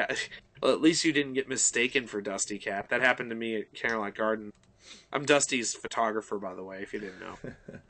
No, it was Barry Punch in the chat says, "Just for that, I'm not going to bathe for 3 months." You never bathed in the first place. I love you. Inside joke. Anyway, all right, next question. This is interesting. Apparently, for the money to the agents, some of them were paid in advance, but none of them were paid in full. They got like 25%. That's it. I don't know what the percentage was, but I've been told that it was nowhere even remotely close to that. Yeah. I mean, what agents arrange with conventions is between them and the conventions. I mean, that's just the professional discretion, right? But I do know, like, I asked because everybody was asking during the donation drive what the goal was, what were we trying to raise, and I mean, it's not my role to know what the VAs and what the writers were owed in terms of things. So I asked them, though, I said, "Look, how much do you guys want us to raise? Because we could keep this thing going, whatever." And they said, "Well, we need about a little more than $15,000 to cover the hotels and the airfare." And so we went until it got about there, and then we stopped it. And to be honest, if they had said, if they had told me, we'll take whatever donations, whatever, I would have left it open, and I would have kept donating it straight to them because I think they're owed every cent that they agreed to. But I was not part of their contract negotiations, and that wasn't my job. That's between them and Las Pegasus. So, here's a question. Did EFN get any money from the con? Moving all that equipment must not be cheap. None. Zippo. Zero. The only thing we got was my flight and 8Track's flight. This was part of our original agreement. We're compensated. But we paid, or my flight, 8Track flight, and Cowboy Dave's flight. But we had to pay massive baggage fees. No, nothing else. We were originally supposed to have compensated rooms. That didn't happen. Same thing happened to the musicians. So, no, nothing. And we did not take any of the money donated and apply it towards anything aside going straight to the agents. Here's a question. What is the backstory of Sandy and Eddie? Like, how do they get involved with the Sprony stuff? Like, what's my understanding is that they knew somebody who was into the show, and they went and they saw it, and they became fans of the show. So they say they're brownies, and that they figured since they live in Vegas and they know a lot of the area, that Vegas was a natural choice for a convention because it's such a tourist draw, and that was my understanding. I mean, to be honest, when I was dealing with them beforehand, like arranging things for, because I talked to conventions beforehand. I mean, it makes sense. Um, they they seem to be very well aware of their responsibilities, and they didn't live up to them. All right, Next. next question. Gee, I'm trying. Do you feel like this was a legit scam or just an honest to God mistake? If they can't come forward with the information that everyone is owed, which is how much they paid, how much they were supposed to pay, how much they still owe, and have independent confirmation from either the agents or the venue or whatever, they can't do that, then you know what? Yeah, it sure does look like a scam, doesn't it? Because until they actually produce the facts about where that money went, and not just some general statement like the money went to the agents. No, show us the numbers. Show it to us and have other people prove it too. Because until you do that, there's money that's not accounted for. It's not accounted for. And nothing they say, no statement they make is going to prove otherwise. I'll ask this of the entire community, and I'll ask this of you even too, Saber. Oh, God. Who are you going to trust more? The con organizers or the agents and the VAs? I trust con And who organizers. should I trust? I trust the con organizers like Josh Dean and the BronyCon. I mean, I mean, in this case, like, who you trust more? The Las Pegasus con organizers who were supposed to make the payments, or the VAs and their agents, because they've been in this game for a long time and exactly, they aren't making stuff up here. They're professionals. They wouldn't be where they were if they weren't. They've been through multiple cons already before. Why would it happen at this con of all cons? Not at BronyCon, not at EQLA, not at Everfree Northwest. This con for some reason. That's bizarre to me. Yeah, and I want to repeat, by the way, when I say con organizers, I'm not talking about other conventions. I'm talking specifically about this one. I know Bajati. That man has a glorious beard. No, he's a tall dwarf. He towers above all. No, he's great. Like, I'm really good friends with a lot of the people. Like, I saw Karen, who's the head of Equestria LA, at this convention. I just walked right up to her and gave her a big hug because that's what has to happen. It's just required. Yeah, me and Barry Punch were giving each other crap the whole time. I mean, we're all really good friends, and I know them, and they know what they're doing. They do know what they're doing. Jonathan Deeds too. I mean, there are people there. Fire Envy. There are people there that I can't remember to mention right this second because there's so many. But I'm talking specifically about the people organizing Las Pegasus because they were the ones who made this mistake or this scam. And if they want us to believe it's a mistake, they need to prove themselves with the numbers. Prove it. And I don't just mean general statements because it's all too easy to say we paid them. No. Prove it and get independent proof as well. Have the agents retweet a tweet that proves that you actually did this. Until that happens, I'm going to believe the agents. Because they're the ones who are the professionals. I'm going to believe not just the agents, but the VAs and the writers and and for that matter, the bronies who were screwed out of a lot of money here too. I believe them before I believe Las Pegasus. And I think you should too. Don't tell me what to do, Draft. What? Don't tell me what to do. Swear it. Swear it. Actually, when we were on the strip, it was EQI guys, myself, Rob, Bob, Stand By Please. I wish I had gone with you. We were walking past this bridge, and there's this guy hanging up, promiscuous cards, of course, for clubs. He's like, take a card, take a card, take a card. And I said, don't tell me what to do!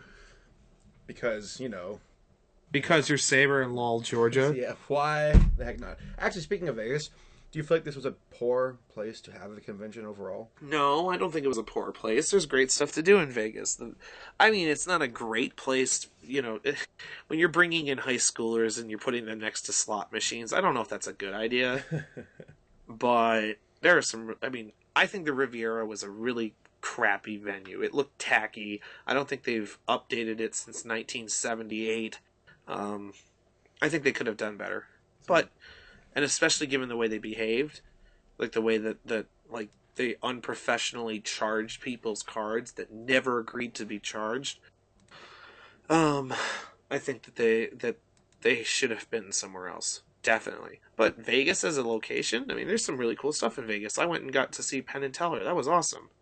You did? Yeah, on Tuesday night. I got there early, so I went and I saw Penn and Teller with Cowboy Dave and Jay Holler. It was awesome. All right, looking for some more questions. By the way, when do you want to close this up?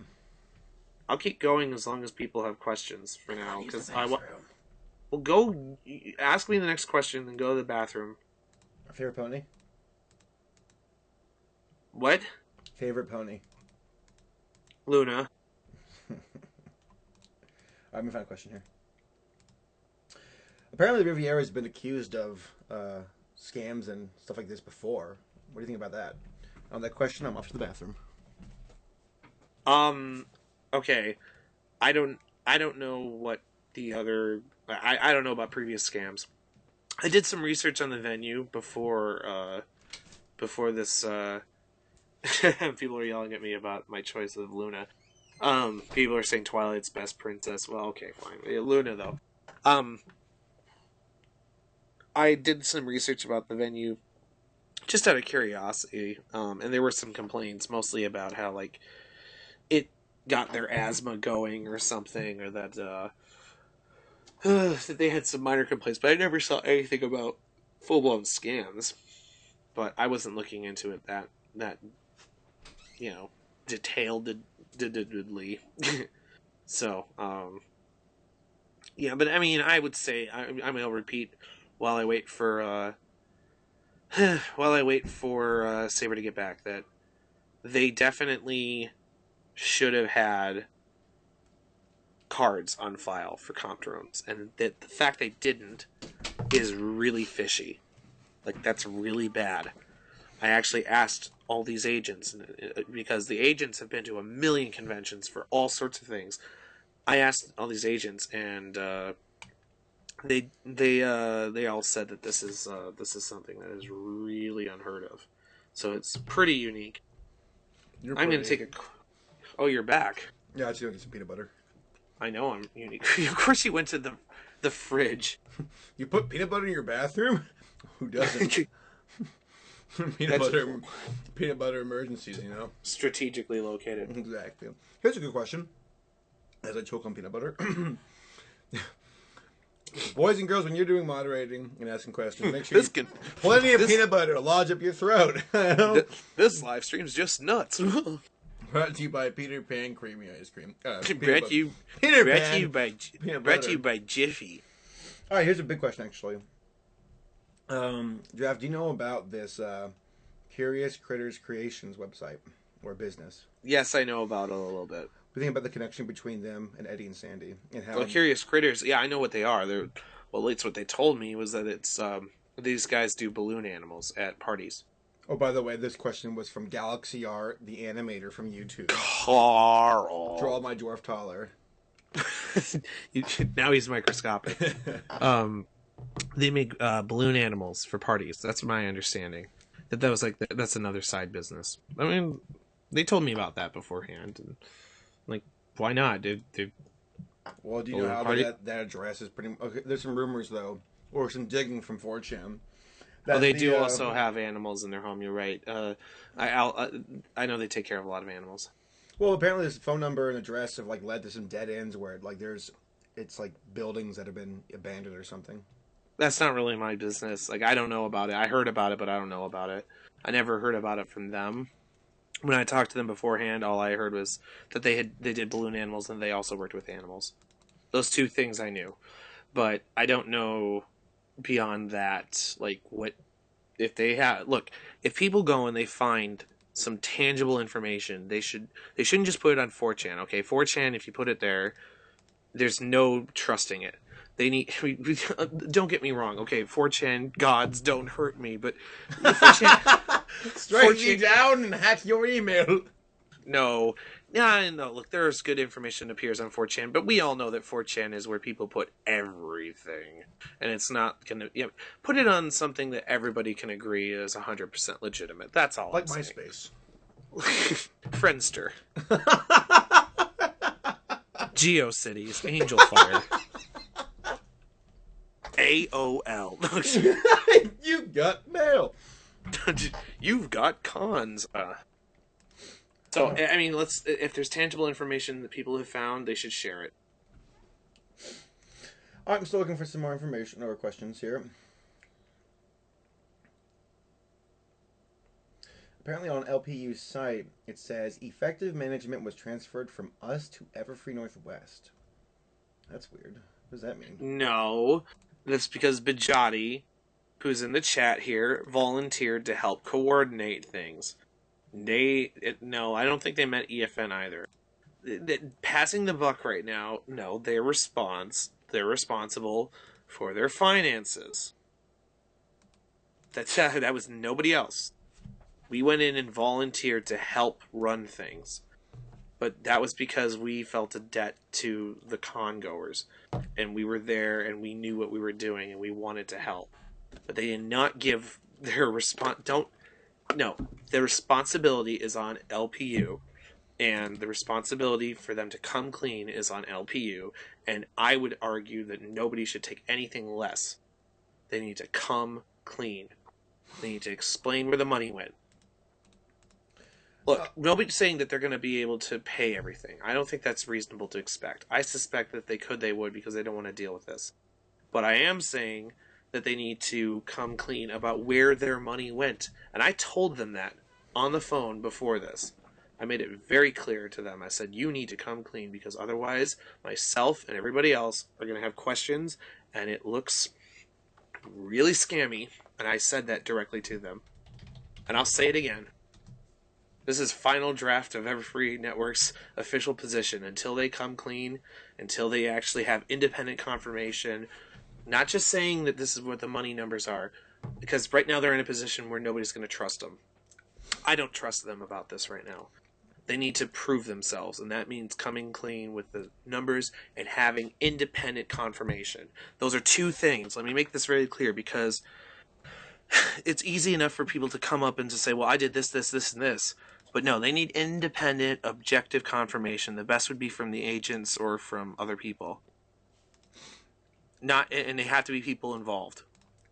Basically, the only way that these numbers are going to make any sense or that this isn't going to look like some sort of ridiculous scam is if they come clean and say, okay, we spent this here, this here, this here, and then the agents or the Riviera or whatever confirms and say, yeah, no, this is true.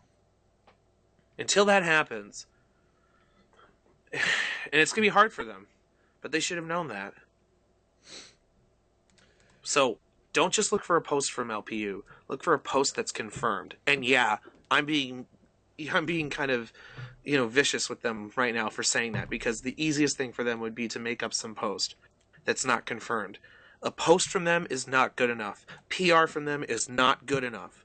We don't need more lines. We need facts, and we need them to be proven facts. I say this all the time. Like, I'm a debate coach. Okay, take a shot. But I'm a debate coach. Take a shot. And one of the most basic rules of debate is question your credentials, question the sources, independent confirmation. Until that happens, I don't buy it. Here's a question. This is something I even pondered myself. What are the odds of these con organizers taking the money and just betting it all on black and losing it? It's an honest question. What if they took all the money and said, okay, let's make it rich tonight, and they put it all on black and they lost it all? Are you saying that they put it on black and as a result they're in the red? Yeah, why not draft? I mean, it's Sin City, it's Vice City, so I mean, I know no one has confirmation of this at all, but it's something to speculate and wonder about.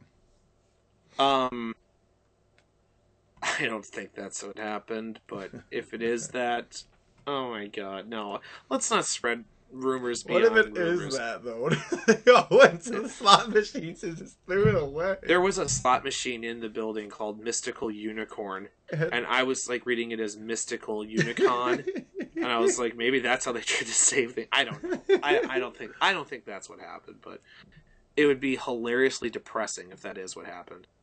We're like, how many kidneys do we have? All right, good. All right, do you feel like LPU can ever be salvaged as a convention? No. Again? It's gone no. forever. It's done. It's done. Who would go to it? Who would go to it? I wouldn't. Lightning Hoof, Dragon Warrior? No, I think that The LPU is done, but I can see in the future Vegas being a spot. But it's like I said before, I think there are too many conventions as is, and it's that the market is saturated. I mean, maybe if the brony community really expands in size, um, I can see them being you know, I could see there being a convention in Las Vegas again because there are a lot of great bronies there. I met a lot of great people who were from Nevada. They were awesome. So, you know, Vegas isn't to blame in this case, but Unicon, they're done. There's no chance in hell. Here's something that's kind of a little bit off topic, but interesting. How do we keep the VA panels, I guess, interesting? And I know it sounds weird, like the person said, ask newer questions and things like that. I don't really know I don't know what that has to do with the. I know. Never mind. Jeez. No, okay. In general, the person was saying the VAs. I guess maybe I wasn't sure if it's related to the convention. And okay, here's a question: do you feel like the VAs and the guests were extremely lackluster and didn't want to really put anything into it after they found out about the news? I think we were all deflated by that. You can't be chipper when that's happened, but I do think that they gave it their best, and I love the VAs that I know. That they're great people, and they didn't have to be there. They could have left, and they didn't. They stayed there for us, and I think they answered the questions and goofed around and did their thing, and I think that I didn't notice them. That implies that they were just like, yeah, whatever about the community. These guys love the community. There's a reason they go out of their way to be at these things. Like the bronies to them are awesome, and we represent a lot of really positive things to them. So I don't think that they were being lackluster. I think they were like everyone else. They had a long night when they found out. And they had to deal with a lot of stress they didn't expect to have to deal with, and they shouldn't have had to deal with. But I also know afterwards, I got a call from Nicole Oliver, and I got an email from Kathy Westlock, and I got an email from, I'm trying to think, some of the writers emailed me, whatever, and they all just told me, they're like, we love the community, and we really appreciate what the community did. And they wanted me to pass that along, that they know what we did for them, and they're really humbled by it. And so I think that's a really strong thing about these guys. I think there's more reason to have all the more respect for them, is that they they're more tied into the community than you might think. And I think that they fully appreciate that this was not the community's doing, that this was Las Pegasus' doing. So yeah. All right. By the way, shout out to Pixel Kitties. She's the one who drew this picture. Oh yeah, she's awesome. I wish. I was gonna say I wish she was there. I wish she could have been screwed like the rest of us. I wish Paleo was there, and it's like, maybe not. I love seeing her when I can. Let's put it that way. I wish I had an opportunity to see her at a good event. I wish this could have been a good event. So you mean Equestria LA then coming up here in a couple months? That's right. I'm hoping to be there too. Okay. By the way, I think another 15 more minutes and I have to call it quits myself. Well, how many more questions have we been getting? Because I don't want people later on to say, well, they didn't answer everything. All right. If you all have any burning questions, and I might have skipped them, then re-ask them via Twitter or here on the IRC, because a lot of these questions either have nothing to do with it or they've been asked before. Yeah, and I'm not seeing them right now, so, and I'm more... I can't answer everything, all over the place. There's just so many. There are going to be tons of questions. Here, for now, since we have people tuning in, give them a quick rundown of what we're talking about. Basically, that, what was it? That this convention, there was a lot of questions about, where the money went, what happened to the guests, and what I know about the mess. This was basically trying to get some more clarity about what happened.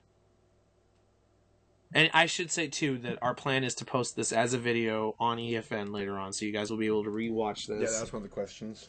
Yeah, that will be up later. So I guess here's a quick question. I know I already asked it before, but just one more time. So do you believe that the agents were taking money from the cash box, like reaching over and taking money? I mean, I I'd find like to know. I'd like to know where this rumor is coming from. I mean, I think that I think the agents were owed money, so it's possible that they, asked for a cash payment because they were sitting there like, wait a second, and I don't mean the agents. I should say the agents were representing. Let's make this clear: the agents first and foremost were representing their clients. And one thing about voice acting agents, because they were there, um, is that they aren't money grubbing whatever. They make those by the way, voice. The Vegas site was the one who said that. Who said that? Las Pegasus website. I don't believe anything they have to say right now. LOL. I don't know. To me, it's like, first of all, that kind of an accusation is utterly unprofessional to put up on a website. Like, that's unless you have some sort of video proof of it happening, I don't really buy it. And and if any other, somebody said PT is also swearing by it. I don't think PT was there, so I don't think that PT knows There was what a recent happened there. tweet from her saying that she actually sides with you, but I'm trying to keep it. No, I'm not trying to like take sides or whatever. I think that I could, I don't know, freaking president of Ghana could say that it happened. It doesn't mean that it did. He's actually bro. I mean, she's wouldn't surprise me. God, Rename the capital Cloudsdale. So yeah, I'm not, I'm not. What is it? Trying to. I don't know. I didn't see it happen. I do know the agents were owed money, so it's possible that they made a cash payment. I think they were at a point though. Like, you got to understand that there was a point in that convention on Sunday where the convention organizers were there, sitting in the back room, just kind of catatonic, not doing anything. And when you're in that circumstance, and you need and people are owed money, I I know that people are going to go and try and make sure that that they get the money that they need. So, but I didn't see anybody taking stuff out of a cash register. I wasn't there for that. Here's a question. I'm just going to read the quote here. I've seen Sherry Fowler's name mentioned as an agent or a spokesperson for some of the con show. Is this true? If not, do you know? She is an agent. She represents Lee Tokar and several other people. She's an agent. She's one of the people who coordinated on when we were talking about what we do with the donation, whatever. So she had several of her clients at that convention. She's not a con organizer in any sense whatsoever. She's an agent. And she's an awesome person and a very good friend of mine. Do you see any VAs while I'm not VAs, celebrities while in Vegas that aren't related to My Little Pony? What's that?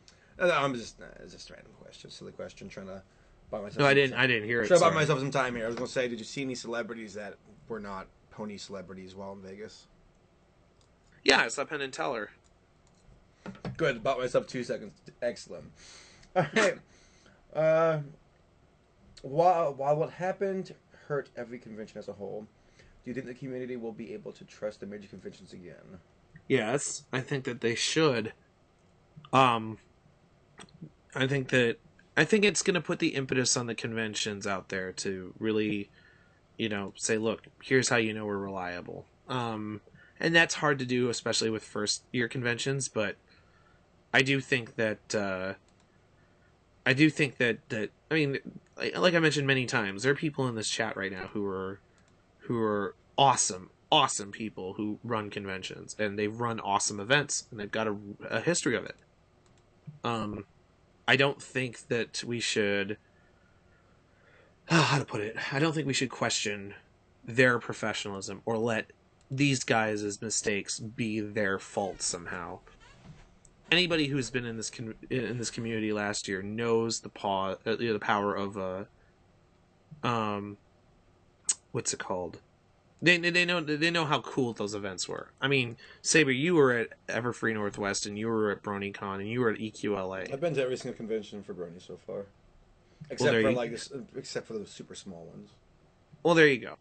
So you're not what's it called? You know these people as well as I do. Yeah, You, I mean, should, I've been should fortunate we enough to be hold behind the scenes and watch a lot of this stuff just behind the scenes. should we hold any of them somehow accountable for what happened here? No. In No, fact, not at you know all. what? In fact, you know what? Specifically, this event proved how awesome those other events are going to be because so many of the staff from these other conventions were at LPU and they stepped up to the plate and they did their job. Like they didn't have jobs originally, but they were conscripted in a sense. I went and talked to them. I'm like, please help us, and they're like, yes, absolutely. Like, It was I'm great thinking seeing John them. Fulner, Josh Dean, Yeah, those Jonathan guys. Dietz, Bajati, Glittering Pony. Like I said, I saw Fire NV moving It boxes. wasn't I mean, even their convention, and they jumped it in. wasn't their convention. They came in and helped. Ironhoof was, was there. Well, I mean, No, it's no, no. I'm silly. laughing at something that Race Bass sent me off to tell you And I about should later. also point out too that there were a lot of attendees who paid to be there who also stepped in. I keep forgetting to mention that. So I'm thinking like Amanda Pyle, and I'm thinking like, Mac Attack, who's in the chat right now. What a gentleman, And by the way. He's a sharp dresser. that guy is a stand-up guy, and by stand-up I mean he towers Yeah, over everything. It's one of the tallest bronies I've seen. I'm pretty sure that if there's a war, they would just put him in there, and he'd be like, "Guys, guys, guys," and everybody would be like, "Oh, no, no, don't hurt us." No, but honestly, like everybody pulled together at that convention. Convention staffs included. Convention heads. The thing is, it's one thing when you're a convention head and you can kind of like. There were conventions last year where convention heads, they organized things in advance, and then during the event they kind of made an appearance and they disappeared. These guys like Bajati and Karen, or Glittering Pony, and these other guys I've mentioned, they were in the thick of it. They were carrying boxes, they were moving things, they were opening doors, they were escorting people, they were answering questions, playing security, they were moving cameras, setting up stages, moving charity items. They were doing like the grunt work, like the hard, like physical work of a convention. I saw this happen, and that to me tells me that these are the people you want running conventions because they know how to do work that needs to get done. So, if anything, this convention proved that these other conventions are going to be awesome because if they're willing to put in that kind of work for a train wreck that they got burned by, then just imagine what they'll do with their own events. Here's a question. Yeah. I've heard that some of the VIPs just up and left when they heard the news. Is this true? If so, who left? No, that is not true. So, no, that didn't happen. In fact, they all stayed. The only person I heard that had to go was I believe Britt McKillop because she had some sort of like medical thing, and that's not just making something up. Like I heard she had to run to the hospital. I also have heard that she's fine, but that she didn't leave because of anything else, and that was even before the news came down. So yeah, no, they didn't. All right, I'm gonna keep looking for a question here.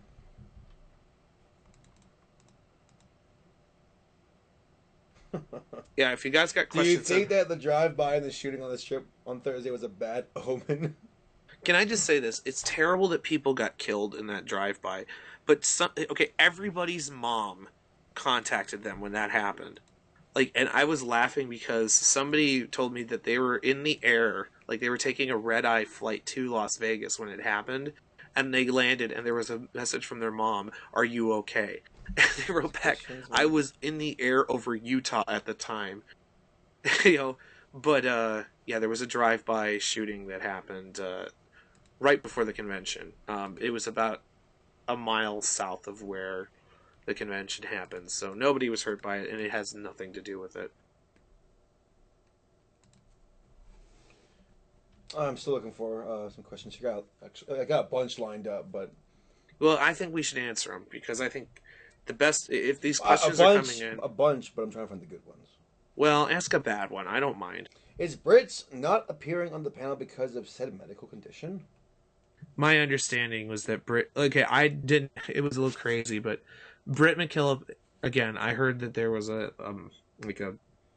I don't want to go into her personal medical whatever because I don't know the details, but I don't think she was really scheduled for many panels on the Sunday in the first place. But it wasn't. I think the more important question here is: was it because of the fallout? No, it wasn't.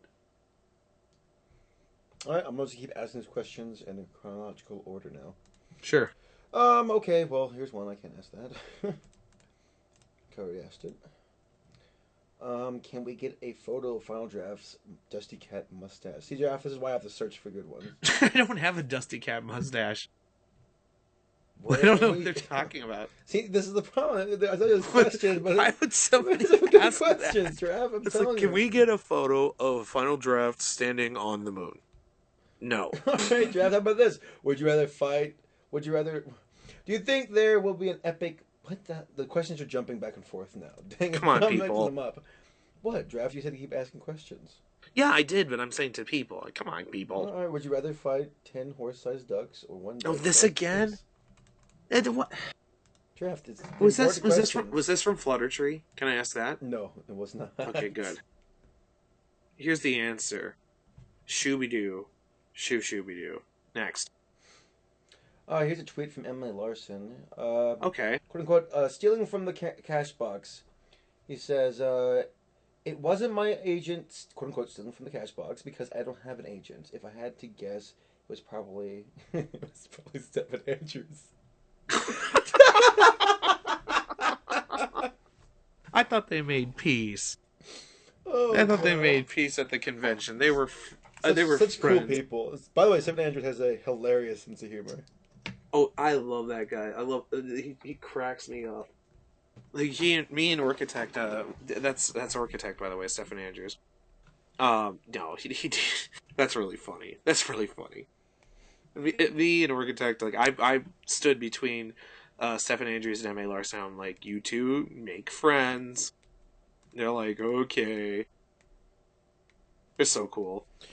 Do you feel like this weekend's fallout will lead to more con staff transparency in the future? I hope so. I mean, I hope it does. I mean, it seems like that it kind of has to, but I mean, that's a good thing, right? I've always tried to operate EFN like as upfront and as, honestly as I could. I think it's like the only sane way to operate a convention. And I know that other conventions have been doing that already. So like, BronyCon and Everfree Northwest and all the ones I've been mentioning, EQLA, I can't remember them every time. But I think that, I hope it does become more transparent because of this. Because that will make a better event for everyone. Plus, it will save the con organizers a lot of headache. I mean, you gotta imagine how much of a headache a messed up con must be. I mean, actually, I already know what the con heads are probably thinking. Like, well, it's already a headache running a convention. Running a convention is hard work, but it's even harder if you're disorganized and don't know what you're doing. So, you sound like next. John Ritter. That's the next question. Who? John Ritter? Ritter? All right, moving on to the next question. Yeah, I don't know who that is. All right, how will this affect the way that EFN will decide to go to conventions in the future? Well, I've already been talking. I've already talked to a lot of the conventions that I wanted. I mean, most of the conventions that I go to, I've already been talking to. Just for the sake of transparency, I'll tell you guys that last year we didn't do any kind of contracts with conventions. We just showed up out of pocket and streamed out of pocket. This year, because none of us can afford to do that, I've been asking people to conventions. Basically, I set up a very basic contract with them. In that contract, I ask for travel, hotel, and internet. Those are the three things I ask for. I don't ask for cash. I don't ask for any of that. I don't care how they make it happen. Those are the three things that I look for with conventions, and I don't think that that's too much to ask for given the kind of work we put in. I had a contract with Vegas. They broke my contract, and I have to think about how I want to go through and address that. Because, yeah, they broke my contract. They broke the contract I had with them. They were going to cover hotel, and they didn't. I have a legal basis to sue them, but I have to ask myself, is the $1,000 or whatever, I mean, it was about that, that I paid for my hotel room worth whatever legal fees or whatever it would get so that they legally have to pay me when they probably don't have the money in the first place? I'm sorry, I just read a tweet that cracked me up. So, no, okay, before you get to that, I'll just say this. I've already talked with the conventions, and I know, like, for example, I'm talking with Bajati, and I've been talking with John Folder and Josh Dean, Haybuck and Zephyr and Logan and everybody from BronyCon. And I know those guys, and I trust those guys, and they're good friends of mine. And Folder and I are shuffleboarders, and I don't think I have to worry about those sorts of problems with them. But for new conventions, I am gonna kind of want some more assurances, and I may be a little bit more wary about it. But I was already asking for paperwork in the first place, and they already knew that. So there you go. Isn't it weird, and this is one of the tweets that cracked me up, isn't it weird how the events at LPU mirror the main six's effort to keep the Crystal Fair afloat with the Crystal Heart missing?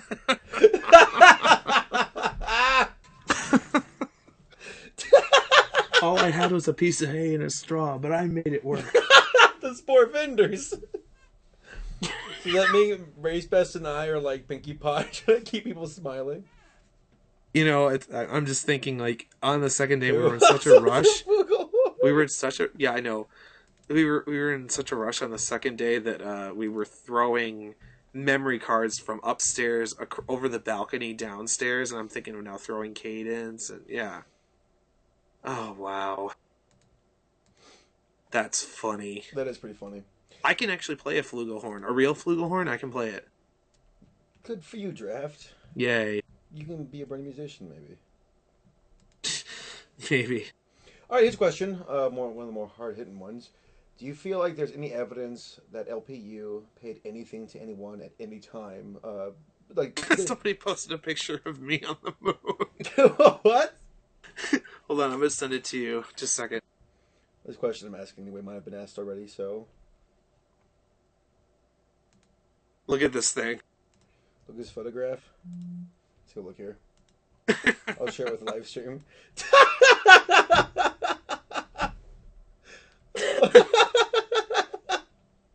That's hilarious. That is great. Okay, what was the question?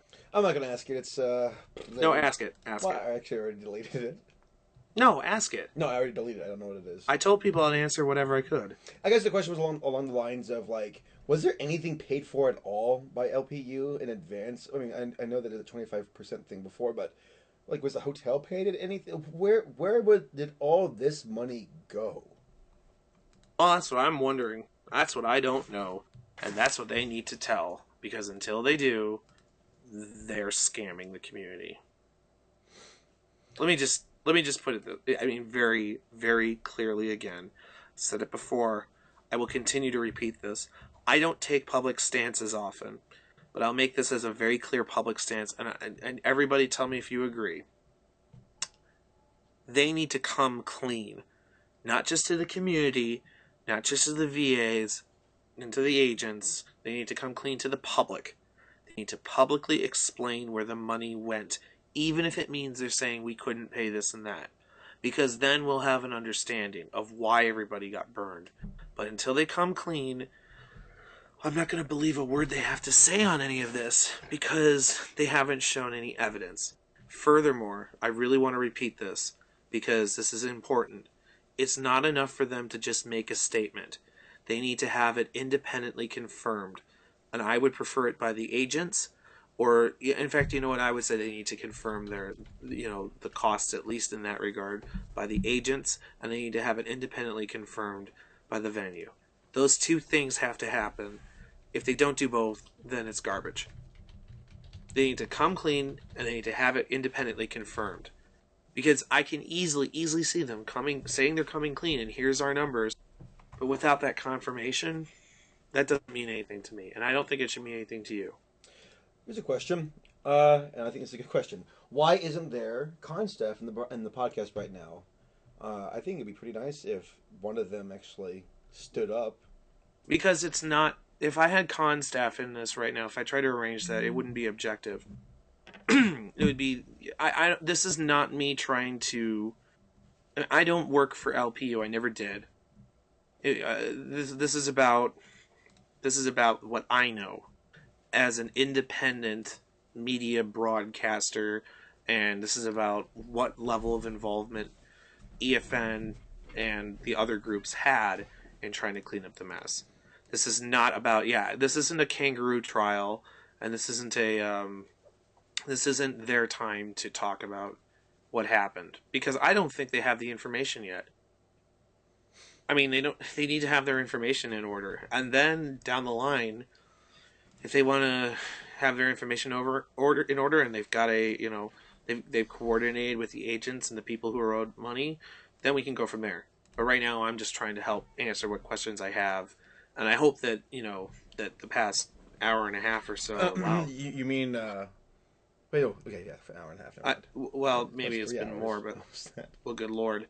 I just hope that this has helped out, because I know that this didn't answer everything, but I'm hoping that this is starting to answer some stuff for people. That's an interesting question. How dependent are VAs and staff members from the show? How dependent are they on appearances like this? Well, I don't think that they're dependent. I mean, they started working on the show well before there was a Brony community, so they were making their own livings off of working as voice actors beforehand. But it does help them. I mean, and it's like anything else. I mean, I'm sure everybody's been in a situation where they've gotten some windfall and they've been able to, say, pay bills they didn't expect to be able to pay. I mean, I think it's the same thing with them. So I don't think anybody's going to be out on the streets because of this from the VA community. But that being said, do we as a community think it's fair to bring these guys to a convention or to something like this away from what else they could have been doing at home with their families or working, and then promise them to be paid, and then at least even travel and hotel, and then not have that happen? I mean, that's where we're at.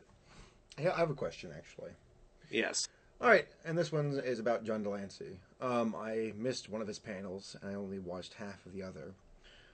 With the recent events, or not too long, semi-recent events that happened with the BronyCon documentary and how it was quote-unquote pirated, do you feel like this happening, I guess, afterwards has kind of hurt his interpretation about bronies, or do you feel like he's still pretty much feeling the same way about they're good people? I had a very long conversation yesterday with John Delancey's agent, who is an amazing person, and she and I talked a little bit about this, and I said, well, my hope, my fear is that, or I should say my fear, that's why I said my fear is that he's going to view the community poorly because of what happened here. And she said something really good, which is that she's like, well, John has been to a ton of Star Trek conventions. This isn't his first convention, and this certainly isn't the first convention that has fallen apart. And I've talked to Dusty, and I've talked to other people who are real convention, veterans. And astoundingly, this has happened before in other fandoms. So this is not a new thing. This is something, it's new for our community, but it's something they've seen before. And she was saying, well, would John blame the Star Trek fans if a Star Trek convention collapsed? The same thing's true with bronies. I don't think he does. Because he's seen this before. I think he doesn't blame. It's the same thing I've been saying over and over again. The guests don't blame the community or even the people who were there for these mistakes.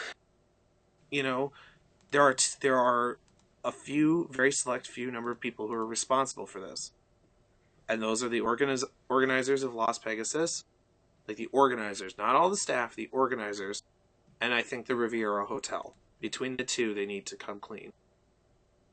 Those are the ones that I think everybody's mad with, not the community. All right, I'm looking for another question. What cost did regular con attendees have to cover for? Well, I mean, when you went to the convention, I imagine that you just paid for your entrance. I think the 3-day cost was like $85. And then if you went and wanted to buy stuff from vendors, he would do that. Or if he wanted to buy autograph vouchers, he would buy vouchers and get autographs. I think that the regular con attendees, the ones that walked in that didn't have package deals or whatever, like the people who just had basic, admission, I think they got out of this relatively okay. The Sunday was a little bit truncated because they didn't have the time for everything, and I think the Chef Sandy says John Q. Pony fan. I think John Q. Pony fan got out of this all right.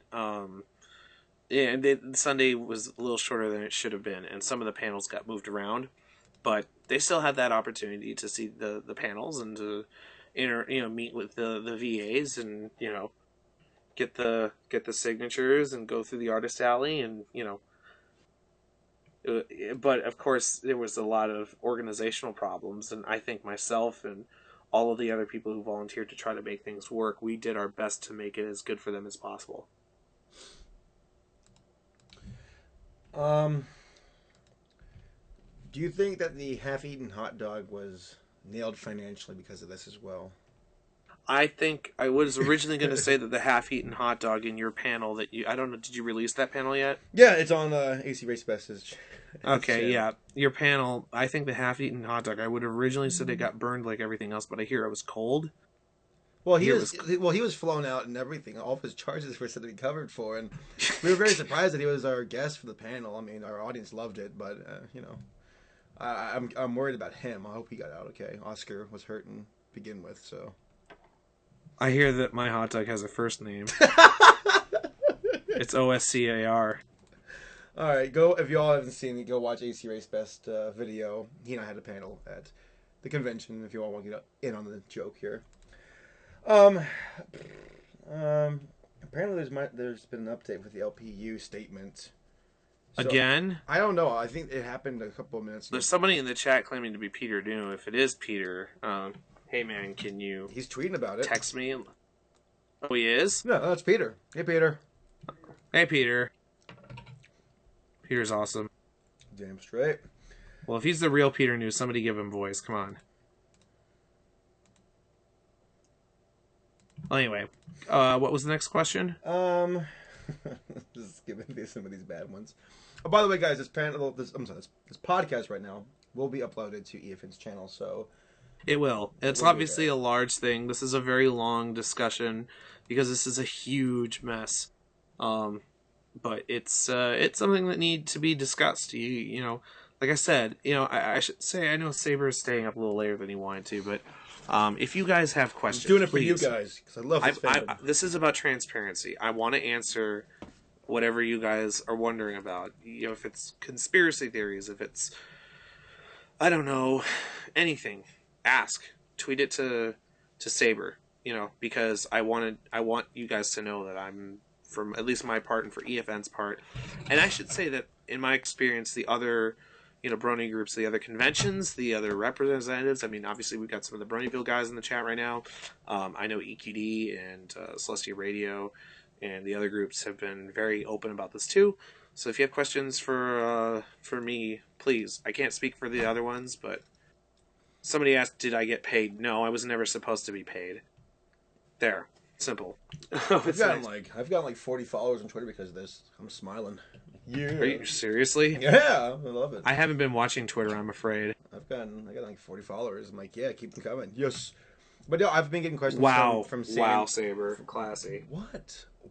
Next. What? Next. Go check out my channel, Saber Spark. Be quiet, you. Ask questions. All right. There's rumors of the venue double charging people. Was this true or over-exaggerated?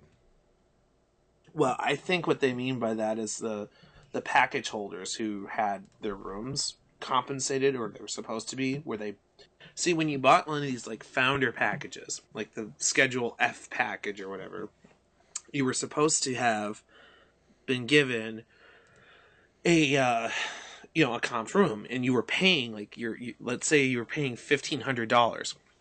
Well, a portion of that money was intended to pay for the room, so you were already assuming that you were paying for the room. And then at the end of the convention, when it all imploded, you're getting charged for that room. So from your perspective, yeah, you would be double charged for a room. And they were. That's why it's so upsetting. All right. Give me a moment here. Not sure if this was answered, but since venues are generally paid in advance, is it clear why the Riviera forced the con to shut down early? My guess is that they were paid something in advance. I mean, I don't know. Like I said before, I wasn't involved in any of the finances in terms of how much they paid to who. All I know is what I've been told. At one point, I did have the Riviera. Okay, I think they were paid partially in advance for the venue space. I think they had to be. I think because the Riviera has been weird. They did some shady things. I do know that when on the Sunday afternoon when I was going and running around, when Sandy came up and was asking, she was asking for me to take the donated money and to put it towards the hotel cost, to pay the hotel. And she had a hotel representative with her. And since this was so public, I don't really have any problem saying this. The hotel representative said in front of everyone, "We're owed $18,000. And I told everyone publicly, very publicly, that the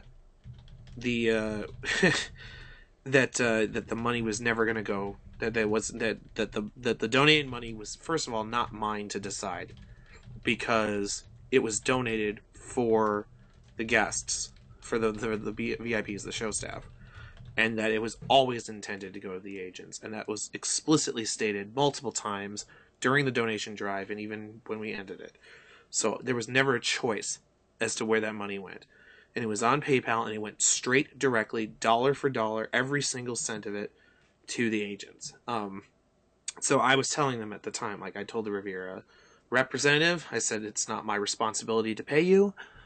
And I also told Sandy, I said, this money is for the agents, and that's what it was donated for. And I went and kept doing what I was doing. Because that's not a choice. When money is donated, and that's why I'm so upset about this Kiki thing, when money is donated, that's not a choice. That money goes to what it's donated for. And this guy is determined asking this question. Well, ask it. It was, why do you refuse to recognize the other networks who were in the Skybox? Uh-huh.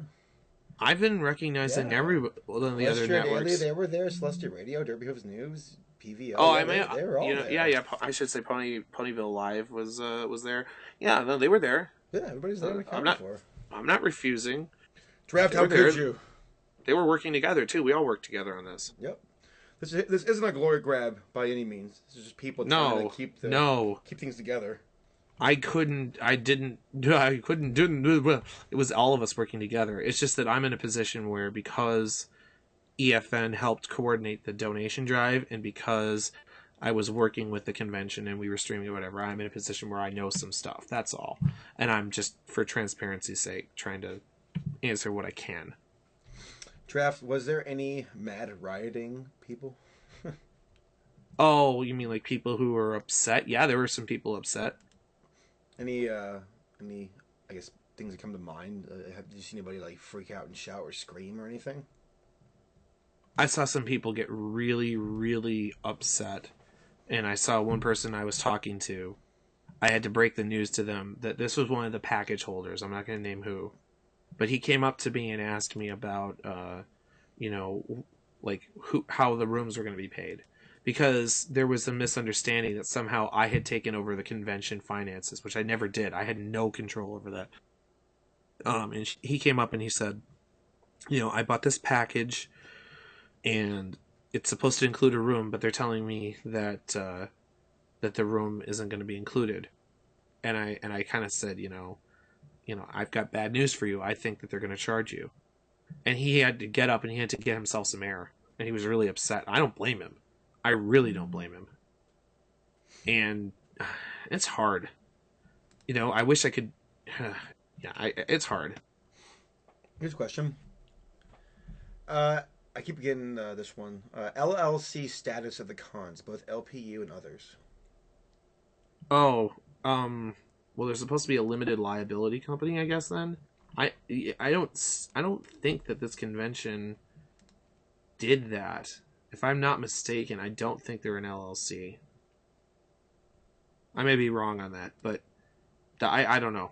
I mean, they're an organization one way or another, and there are specific people who signed contracts. And I mean, I can go and dredge up my contract eventually that I had with them, but I know that it was signed by Sandy, and that I signed it. That makes it legally binding, and it was witnessed even.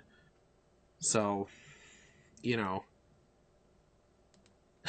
that means that they're responsible. Here's a question, actually, if you don't mind me asking. Go for it. How much money? I know this is a speculating question. Yeah.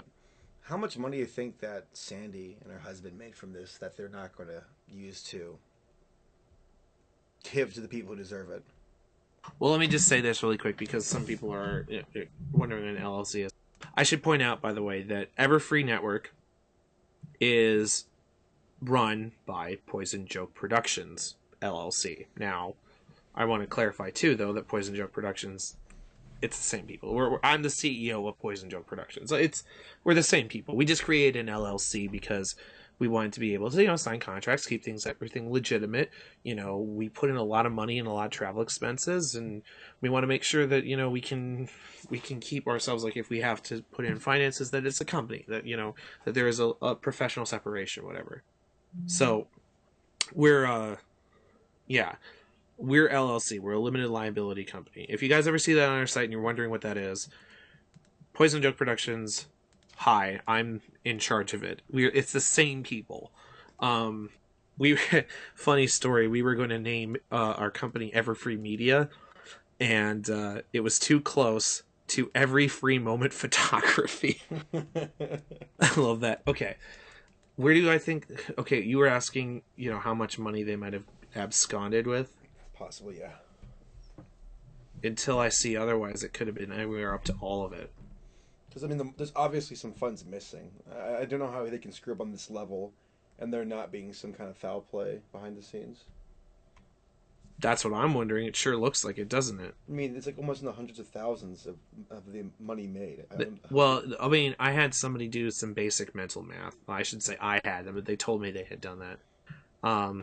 That, for example, the celebrity dinner cost $200 a plate, and it was supposed to include a open bar for the first hour, and then the dinner for the second. Well, they had about, I want to say 200 people there. Now, some of those people were comped, or some, like, the celebrities themselves and their people. So let's say you had even 100 people with, or 150 people with $200 tickets. Do the math. That's like $35,000. Where'd that go? And not only that, the bar was not open bar, it was cash bar. So, where did the money for the celebrity dinner go? Where did the money for the registration go? Somebody said, what does comped means? It compensated, covered. Do you feel like the hotel and LPU could possibly be working together behind the scenes to pull off? Stinks like it, doesn't it? Yeah, if the Riviera actually lowered themselves to that stand, that's horrific. Well, the Riviera did some stuff that was utterly unprofessional that I think raises those kinds of questions. I don't want to spread rumors because I don't know. Investigation from the federal government. I'm not even joking right there. I'm not even joking. That's why I said I think there's grounds for lawsuit all over the place. I hope someone takes them to court. Well, who knows? I spoke to my sister, and she's a lawyer, so... Well, some digging. Yeah, I don't know all the numbers. That's why I've said that they need to come clean about it. All right, well, I'm actually reaching the light at the end of the tunnel here. Again, guys, before we're probably going to wrap this up sooner than later because it's been running long, but yeah. If you have more questions live, please send them. I should say, if you're re-watching this later, let's say you're watching this recording, and it's later, I want to clarify that there's probably going to be, in fact, I'm certain there's going to be information that comes to light even within an hour of this ending. There's going to be stuff that's going to come up that's not been, discussed here. This is what's been going on the evening of, February 26th, 2013. It doesn't reflect all of the information that comes up later. And I'm just telling things what I know right now. And I've tried not to speculate, and I've tried not to overstep what I know. So when new stuff comes up, that could change things. You know, and I just hope you guys recognize that. If you're listening to this later on and you're wondering if you have more questions for me, I'm going to try and answer over the next few days what I can on Twitter. I think that's a big task, but I'm going to have to do it. I'm going to answer what I can on Twitter. It's going to take some time. If your question doesn't get answered, it's not because I don't like you or something. It's because there's probably going to be a lot of them. And, Hey, too. Yeah, I know. Me too, Saber. Leave the family. Pandas. When this was happening on Sunday, I was like, maybe I should leave. Panda Express. So, yeah, I just want to make that clear right now, because when, I can see it now getting a ton of tweets. Well, they said this. Well, okay, I only know what I know right now. I think more will come to light in the next few days. So, next. Somebody wants me to do the Gilbert Gottfried voice. No. It's I'm not going to do it right now. It's way too late. Thank you. I'll do it later. Jeff, I can't do it. My voice sucks. All right, someone said apparently. Oh my god! No, I'm not doing it now. Apparently, someone in the chat said that the con organizer knows the hotel owner. So what? Yeah, apparently the con organizers are friends with the hotel owner. Well, that might explain, if that's true, that might explain why they were able to make what is effectively an illegal arrangement. They can't pull the freaking sheets over so many people's heads. It's not going to happen. Especially when this fandom is extremely active on social media. They're going to get caught. Well, they are a hotel, so sheets are kind of their specialty, though. Shut up. All right. Thanks. Give me some coffee. You're like an intern. All right. What can we as fans do to ensure this doesn't happen again? Which I already asked that question before, but. Well, I don't know that. Again, this isn't the fans' responsibility. This is a fluke, in my opinion. I mean, the track record is much more solid than this. I think the only thing I can suggest is, if you're considering starting a convention, be really serious about it, and be really, really aware of how much it costs and how much work it's going to be. And also be realistic. I mean, if you're starting a convention in Cheyenne, Wyoming, don't expect to get multiple thousands of people, right? There isn't one in Cheyenne yet. But, you be aware of where you are and what your timing is, This one was in February. Most high school students can't go to a February convention, Just be aware of that sort of stuff and budget accordingly. I think that's the best I can suggest, because beyond that, if you're a fan and you like these conventions, I don't think this should dissuade you from going to conventions. All the people I talked to said they had despite the, the drama, they had a great time. Like, that they got to meet with their friends, they got to, see awesome dealers, and they got to see their favorite VAs and all that. I mean, that's what these conventions are about. In fact, the number one thing these conventions are about, and the musicians say this all the time, but it's really true, is that it's all about hanging out with your best friends. And I think that that's something that that shouldn't be, you shouldn't be expecting not to happen. Like, basically, that's going to happen at any convention. All right. So, here's a question. Yeah. Will you personally be a part of a class action lawsuit if one does come about after about the LPU scam? It depends on the details, and it depends on what comes out. But I have the legal basis for it. A lot of us do. This is why, as the head of EFN, I'm very careful. If I'm expecting certain things, that's why you write up contracts. And I have a contract, and I have it signed by Sandy. So that means that I have the basis for a lawsuit. And I think a lot of us do.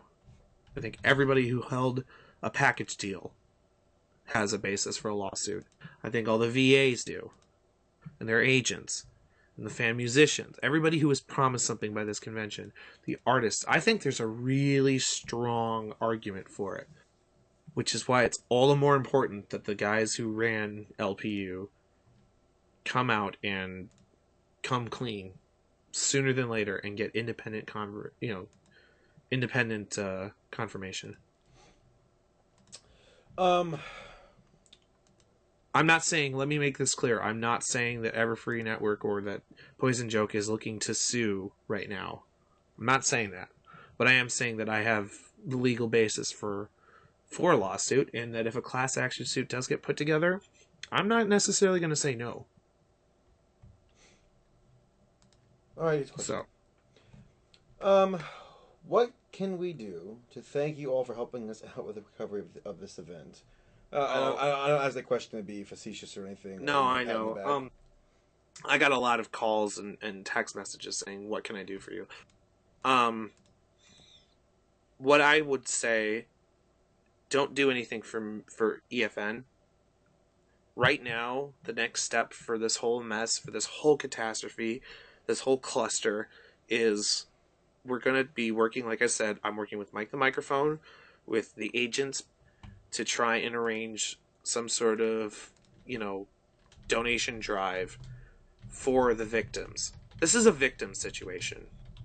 And I think that what you can do is stay tuned for that and help out with the people who got burned. Yeah, exactly. And that's something I want to coordinate with all the media groups and with everyone, and I want to do that right. And I don't want to, and it's not going to be just me, it's going to be everybody, but I want to make sure that, from my part, because I am coordinating with them, that we do it the right way, and that we do it the organized way that nobody has any questions about, and that helps the most people. That's why I'm working with the actual musicians themselves, and we're going to try and come up with something that brings a little more positivity out of this. Let's get some more silver out of that lining, right? So I would ask, if you want to help EFN specifically, help the when we start announcing it, help the donation drives for the people who got burned. That's what I'd say. All right, here's a question. I heard there's rumors the VAs were put into quote-unquote sweatshops on Sunday to sign autographs so they can be donated. No, those weren't donated. The VA is basically, the agents talked to their VAs and they said, look, we need to somehow get something so that you can pay for your rooms. So they reduced the prices of autographs and of certain other things. They came up with a schedule of pricing that all the agents agreed on, and that money went straight to the VAs. Went straight to the agents and their VAs. So that was what that was. That was not towards anything else. It wasn't slavery. Those guys agreed to do it. All right, I'm starting to really run out of questions here. Most of the questions now are not really related to LPU, or we're kind of starting to goofy crap. Hit into the favorite tree thing. Oh God, Flutter Tree. Yeah. It's a weeping willow. I've already said. I actually like those trees. Is a conclusion? Oh, here we go. Hold on. Some 4chaners were doing some number crunching, and they say, and I'm just going to cut right to it, and that puts the total from tickets to $130,000 for all the tickets that they sold, and $40,000 from the dinner, right? Well, I don't know if it was 40, but it could have been. Money shouldn't have been an issue at that point, unless I'm missing a big picture. Well, hold on. I don't know how they did those numbers. I mean, there were, I think, an estimated 1,700 there, but that is a number I only heard once, and I've even heard that the organizers didn't know how many people were there. I will link you to the source here, so you can. But I've heard multiple times that that they must have raised over $100,000 one way or another, but I don't know the exact number. I don't know the cost of the venue, and I don't think it's. And I don't know if it's the. I'll look at that in a second. I don't know if it's the. I don't know what the arrangement with the VAs was. I should say too, guys, that that, as you guys probably know, the VAs don't ask exorbitant fees. This didn't happen because the VAs or something were asking obscenely high amounts of money. In fact, if you've noticed, Tara and I mean, look, Peter's in the chat here, and everybody else, they never ask. They've said multiple times that it's not the fans' responsibility to cover what they're owed from the venue or from the event. It's not. I mean, you can hear I'm kind of getting run ragged here, but it's not. This didn't happen because they were asking unreasonable things or anything like that. That's not what happened. And beyond that, the event agreed and signed to the contracts or whatever they had with the agents before this happened, so they knew what the expenses were and they agreed to them.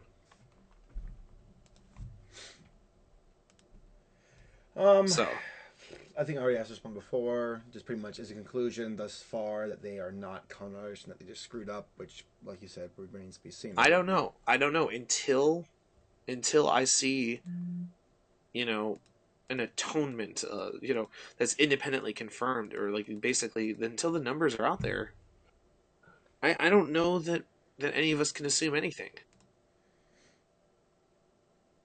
Because right now, there's some stuff that looks pretty scammy. All right. Once again, we're starting to run out of questions here. Might want to wrap it up. Mm-hmm. All right, guys. Last round here. If you have any questions, send them my way. Oh, there's one that's been asked several times. When will the Unicon panel videos be posted? Very soon. Over the next few days, we'll be posting all of that. All right. Let me look at these batch of questions I'm getting here.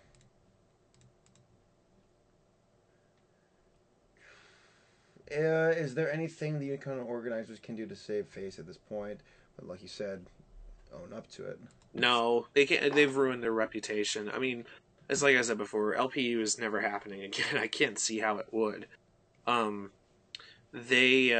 The only thing they can do right now is try and prevent themselves from being branded as scam artists, and the only way to do that is to come clean about all of the expenses.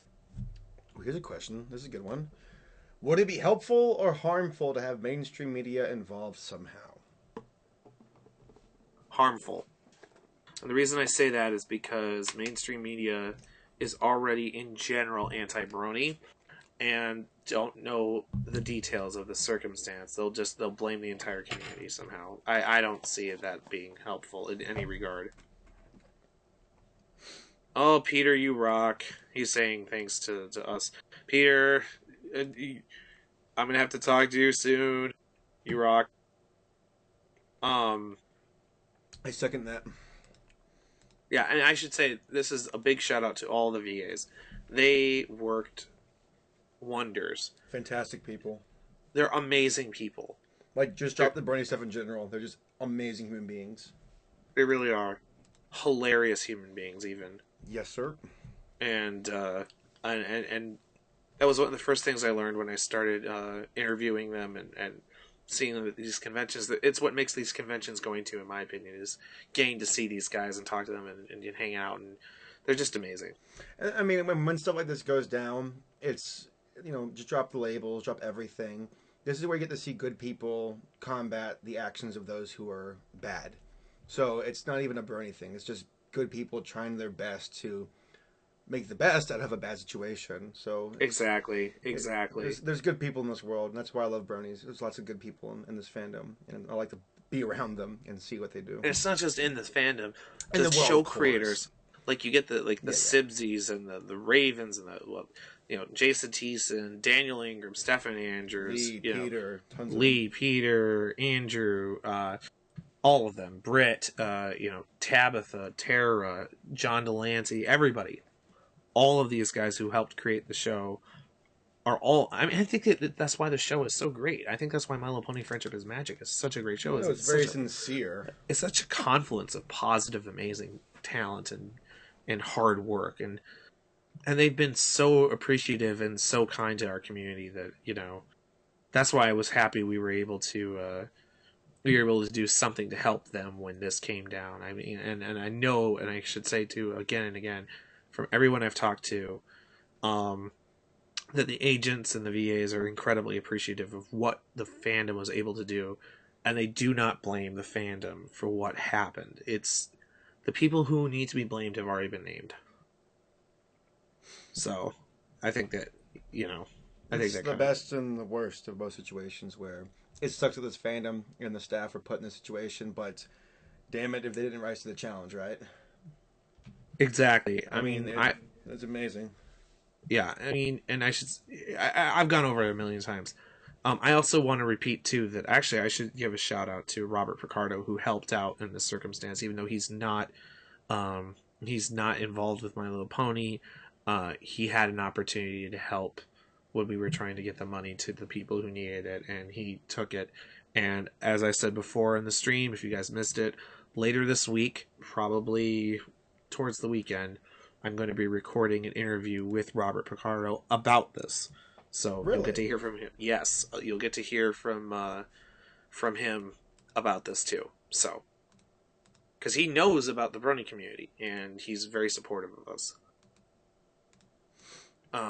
Yeah. So anyway, are there any other questions right now? Yeah, let me skim this last bit of questions and then we'll wrap it up.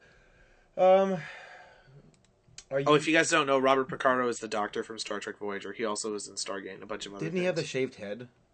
He did. He's bald. Yeah, I know you're talking about. He's a cool guy. He's amazing. He's an awesome actor, and I got a chance to talk to him, and he's such a nice guy. I want to meet Patrick Stewart. Can we get Patrick Stewart on the show? No, he's evil. No, I don't know. Patrick Stewart is not evil. Patrick Stewart doesn't age. He doesn't. He's like Sean Connery. When you're a good Shakespearean actor like that, you just don't age at all. Exactly. I love it. All right. Are you even expecting to be contacted by Sandy or Eddie again? I've already been. I got contacted by Eddie right before the stream. Within half an hour beforehand. And I told him exactly what I told you guys. He was asking me not to spread rumors, and I don't think I have been. Nope, these are legit facts. Yep. And if there's anything speculation, we'll say this is speculation before we ask. I suspect I'll hear from them again.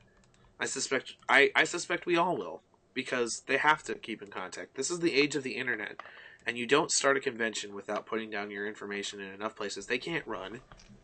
At some level, social media.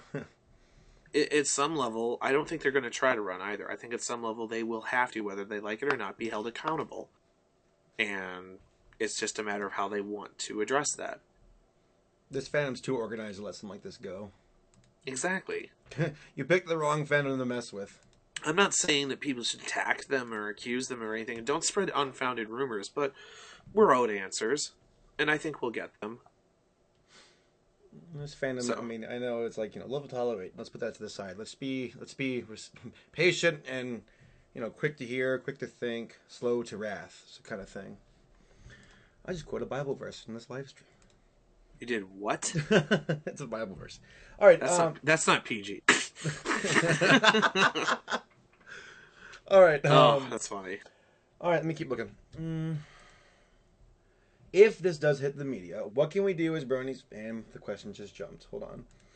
What can we do to bronies? What can we do to bronies? What can we do as bronies to let those who don't follow the pony news on a regular basis to still attend these cons and know things will turn out all right? Just remind them that there were amazing conventions that have already happened. I mean, look, we got a documentary about BronyCon, right? This is a fluke. And I think we should remind them of, say, things like the Star Trek fandom and and anyone. Your mic's down, by the way. No. Robotic giraffe, ladies and gentlemen. No, what about now? Is it better? Nope. All right, give me a second. 1 second. This is what I get for being on a netbook. I've been doing fine just so far. By the way, I'm going to read a tweet from MMA Larson in the meanwhile. All right, let me just do a quick check here. I was told that the stream just dropped a bit. Live stream. How do I sound right now? Is it just draft, or is it me, or how do I sound? How about now? Just you at the moment. Keep talking. I'm talking. How about now? Yeah, it's just your voice. Can you replug your mic in or something? I can try. Just one moment. Close some programs, perhaps. All right. keep them at bay for just 1 second. I will do that. I want to read some tweets here, and I'll keep you all entertained. All right, so Amy Larson said, since Las Pegasus Unicon has no way of knowing about payments, I'll go full transparency. Outside of hotel and flight, I've been paid $0. And that was on February 26, 2013, so that was yesterday. There's another one here. Let me find it. We'll do some, look for some tweets here. Oh, by the way, that $0 total includes both days of autographs. So, yeah, a lot of the people from the show have been screwed over. Every single person has been screwed over, except for the ones who are trying to scam out of it. So, I mean, all I can say is, personally, I mean, I was there watching these events unfold. I'll straight up say, oh, I think Draft's back here. Yeah, how do I sound? Not much better. Okay, I have one other option, so it'll take me just a second. That's fine, I can keep him entertained in the meanwhile. Alright, guys, so my fanfic's pretty good. Chapter 1. Alright, fix your thing up. Alright, but yeah, I was there observing the entire time. That's what I do, I'm an observer. Just hanging out with Race Best, and I was behind the scenes for a lot of this. Not really involved, because I didn't want to get in the way. Just kind of helping here and there when I can. But Race Best and I were kind of taking just an observer's approach. And a lot of... Okay, how about now? Talk some more. King some more. You sound much better. I think we're good. Yay. Alright, we're good. Alright, as we were saying. Alright, so people who are in the chat, I'm sorry, I can't watch the chat right now. My poor computer can barely handle it. A little bit laggy still. Alright, well, let's ask some last questions and maybe wrap this up. Alright, it might just be the time of the night for your internet connection, I don't know. Any signals of a negative reaction possibly from Hasbro? I haven't heard anything yet. I think they just don't want to be associated with a mess, and I don't think that I think that they understand that this is like other fandoms, you know, that this sort of thing can happen. And as long as the guests are safe and as long as it doesn't make My Little Pony as a brand look bad, I don't think they're worried about that. Isn't there some kind of like deal where the VAs and their agents work like alone and not with Hasbro when it comes to these conventions? I can't speak for their arrangements with Hasbro. That's between Hasbro and them, and that's kind of like a professional courtesy sort of thing.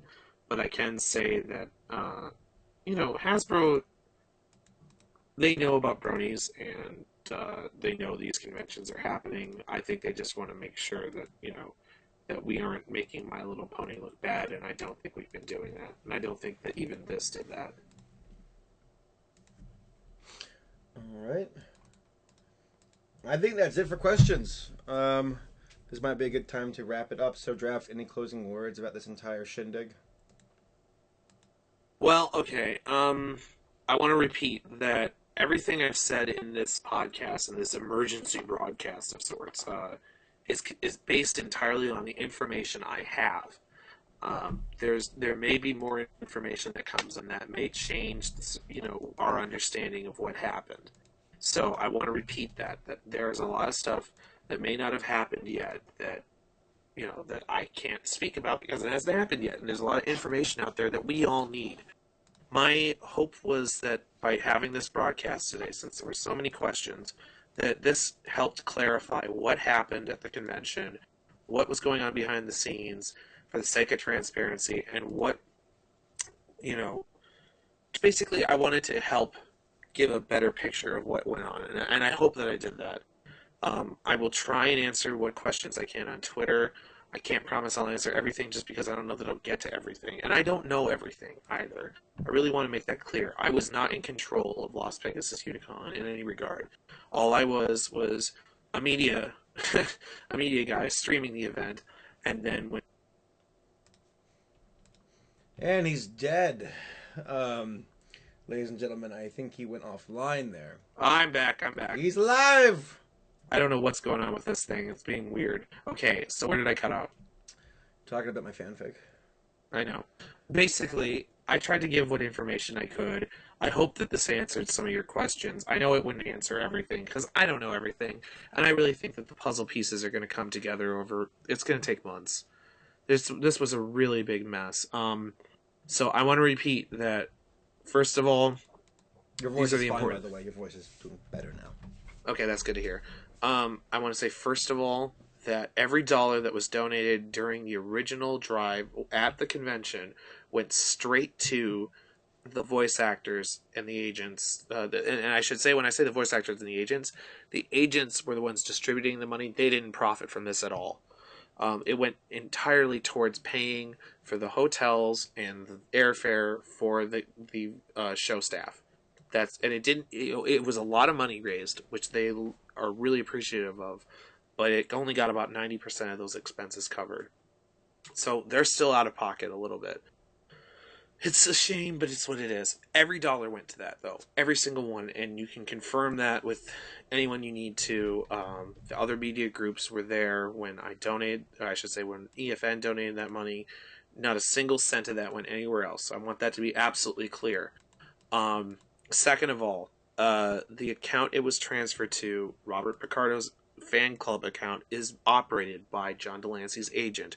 This was agreed upon by all of the agents all together, that this was the easiest way to transfer that money because it was a professional PayPal account, and as a result it wouldn't get shut down. It was a last minute thing where we only could do what we could do. We didn't intend for that address to become public, but that was something that Robert Picardo and John Delancey's agent talked to Robert about, and he agreed because of the emergency circumstances that was fine. That was something very generous he did on his part, and I will be speaking to him. We'll be speaking to him later this week, so you'll get to hear from Robert himself, and he can we'll discuss this in more detail then. Next, I want to repeat what I said earlier in the stream, and I want to make this utterly and absolutely clear. I do not know anything further about what money was spent by the convention towards what. I was never a part of their finances. I don't know where the money the cash they received during the convention went to. I don't know where the cash they received beforehand went to. I don't know how much they paid the hotel, and I don't know any of those details. But we all are owed those details. And I think until Las Pegasus Unicon's financial organizers come clean with the total numbers of expenses and amounts paid, and they get independent confirmation, and I really want to repeat this, they need independent confirmation from the agents on this, I think that there's a really good reason to believe that there's foul play at work here. I mean, I'm not trying to spread a rumor. I'm hoping they can disprove this, but if that information never comes out, then this looks like a scam. I want to really repeat again that this was not what happened at Las Pegasus with all of the the different media groups. We all worked together, and it was not just me or EFN that did the work on that Sunday. In fact, we did what we could, but there were tons of people who volunteered. Convention heads, convention PR staff, random attendees. It was a volunteer effort by the whole community there to make that work. And in no way am I, claiming that it's, this is some sort of EFN only sort of thing. It really wasn't. I also want to repeat that this whole circumstance, the whole donation drive and everything, that was coordinated between all of the agents and all of the media groups. So, Everfree Network, Derpy Hooves News, Celestia Radio, Equestria Daily, Ponyville Live, we all work together on this. I really want to make that clear. I'm trying to think if there's anything else I should say right now. I will try and answer what questions I can. Again, it's a matter of what I can see, what I can get to. My poor little netbook is very slow, so I'm not able to do as much as I would be able to usually. I'm getting my main computer repaired, though, so it will happen. More information is going to come in over the next few days. The last and most important thing I want to point out and mention again is I am working right now with Mike the Microphone, as well as with the agents and the voice actors and the show staff, to come up with a comprehensive donation plan for the members of the community, like the musicians and the media, who got burned by this convention. And that's something that we will be making an announcement about, and that I'm going to be coordinating again with the other media groups to do. So please, if you are thinking of donating or whatever, wait for this to come out, because this is going to be awesome and it's going to go towards a great cause. So, I don't know. I think that's about it, isn't it, Saber? I'm sorry, I'm falling asleep. I know. Same here. No, I just got a message from Cowboy Dave. Very well said. I think everything that needs to be said has been said. And just guys, just know that we're not trying to start rumors at all. We're trying to lay some to rest and get out the facts that need to be addressed. So just keep that in mind, and that's why this video is being recorded and will be uploaded to YouTube. For that reason. And I know I've only spoken about facts that I've seen, and I've theorized a bit here, but I know that once more facts are out there, we'll have a more accurate picture, and things are the perspective on this is gonna change a bit. But I think that the basic facts are pretty clear. We all got burned bad, and we need to rally together again as a community to make sure that that this sort of thing doesn't happen again, but that the people who were affected are helped. So, all right, well, I think that's about it. Yes, sir, that is about it. Once again, thanks to Pixel Kitties for letting us use your picture. It's amazing. Thanks to all of those who put their necks on the line on Sunday to recover and make this convention work and soften the blow. And just thanks to all those out there who are listening right now. Just keep an open mind and don't be don't be quick to act. There needs to be more evidence before we do anything. But just keep your ears open. Exactly. All right, guys. Well, I hope you have a good night, and I hope this laid some questions to rest. And I'm sure we'll all be talking about this forever. This is definitely one of the more bigger pages of the history book for Bronies, but we've persevered this far. We can keep going. We had the Council of Elrond. I think this is the part where we kind of, I think we got through the winding and whatever. I can't know anyway. Is it Lord of the Rings? Lord of the Rings quote here. Swear it. It's over, Sam. It's gone. It's finally finished. And Sam's like, what, a piece of your finger? Do you see it, Mr. Frodo? It'll be season 4 soon. The plush is running around the field. No, Sam. All I see is lawsuits and criminal action. All I see is grimdark. Hotel rents that haven't been paid for. All I see is grimdark and self-insert. Then let us be rid of it, once and for all. Come on, Bernie Phantom. I can't carry you, but I can't carry it for you. I don't know. I can't carry you either. You're laden down with too much swag. Put down that dirty messenger bag. Put down that Brodies to climb so high. Oh God, it's Sandy. No. I'm sorry. No. It's terrible. I know. Lord of the Rings, you've been summoned here to answer the threats of Unicon. Oh my God. All right, guys. You have a good night, and I'll talk to you again soon. All right. Take care, guys. Thanks for coming out.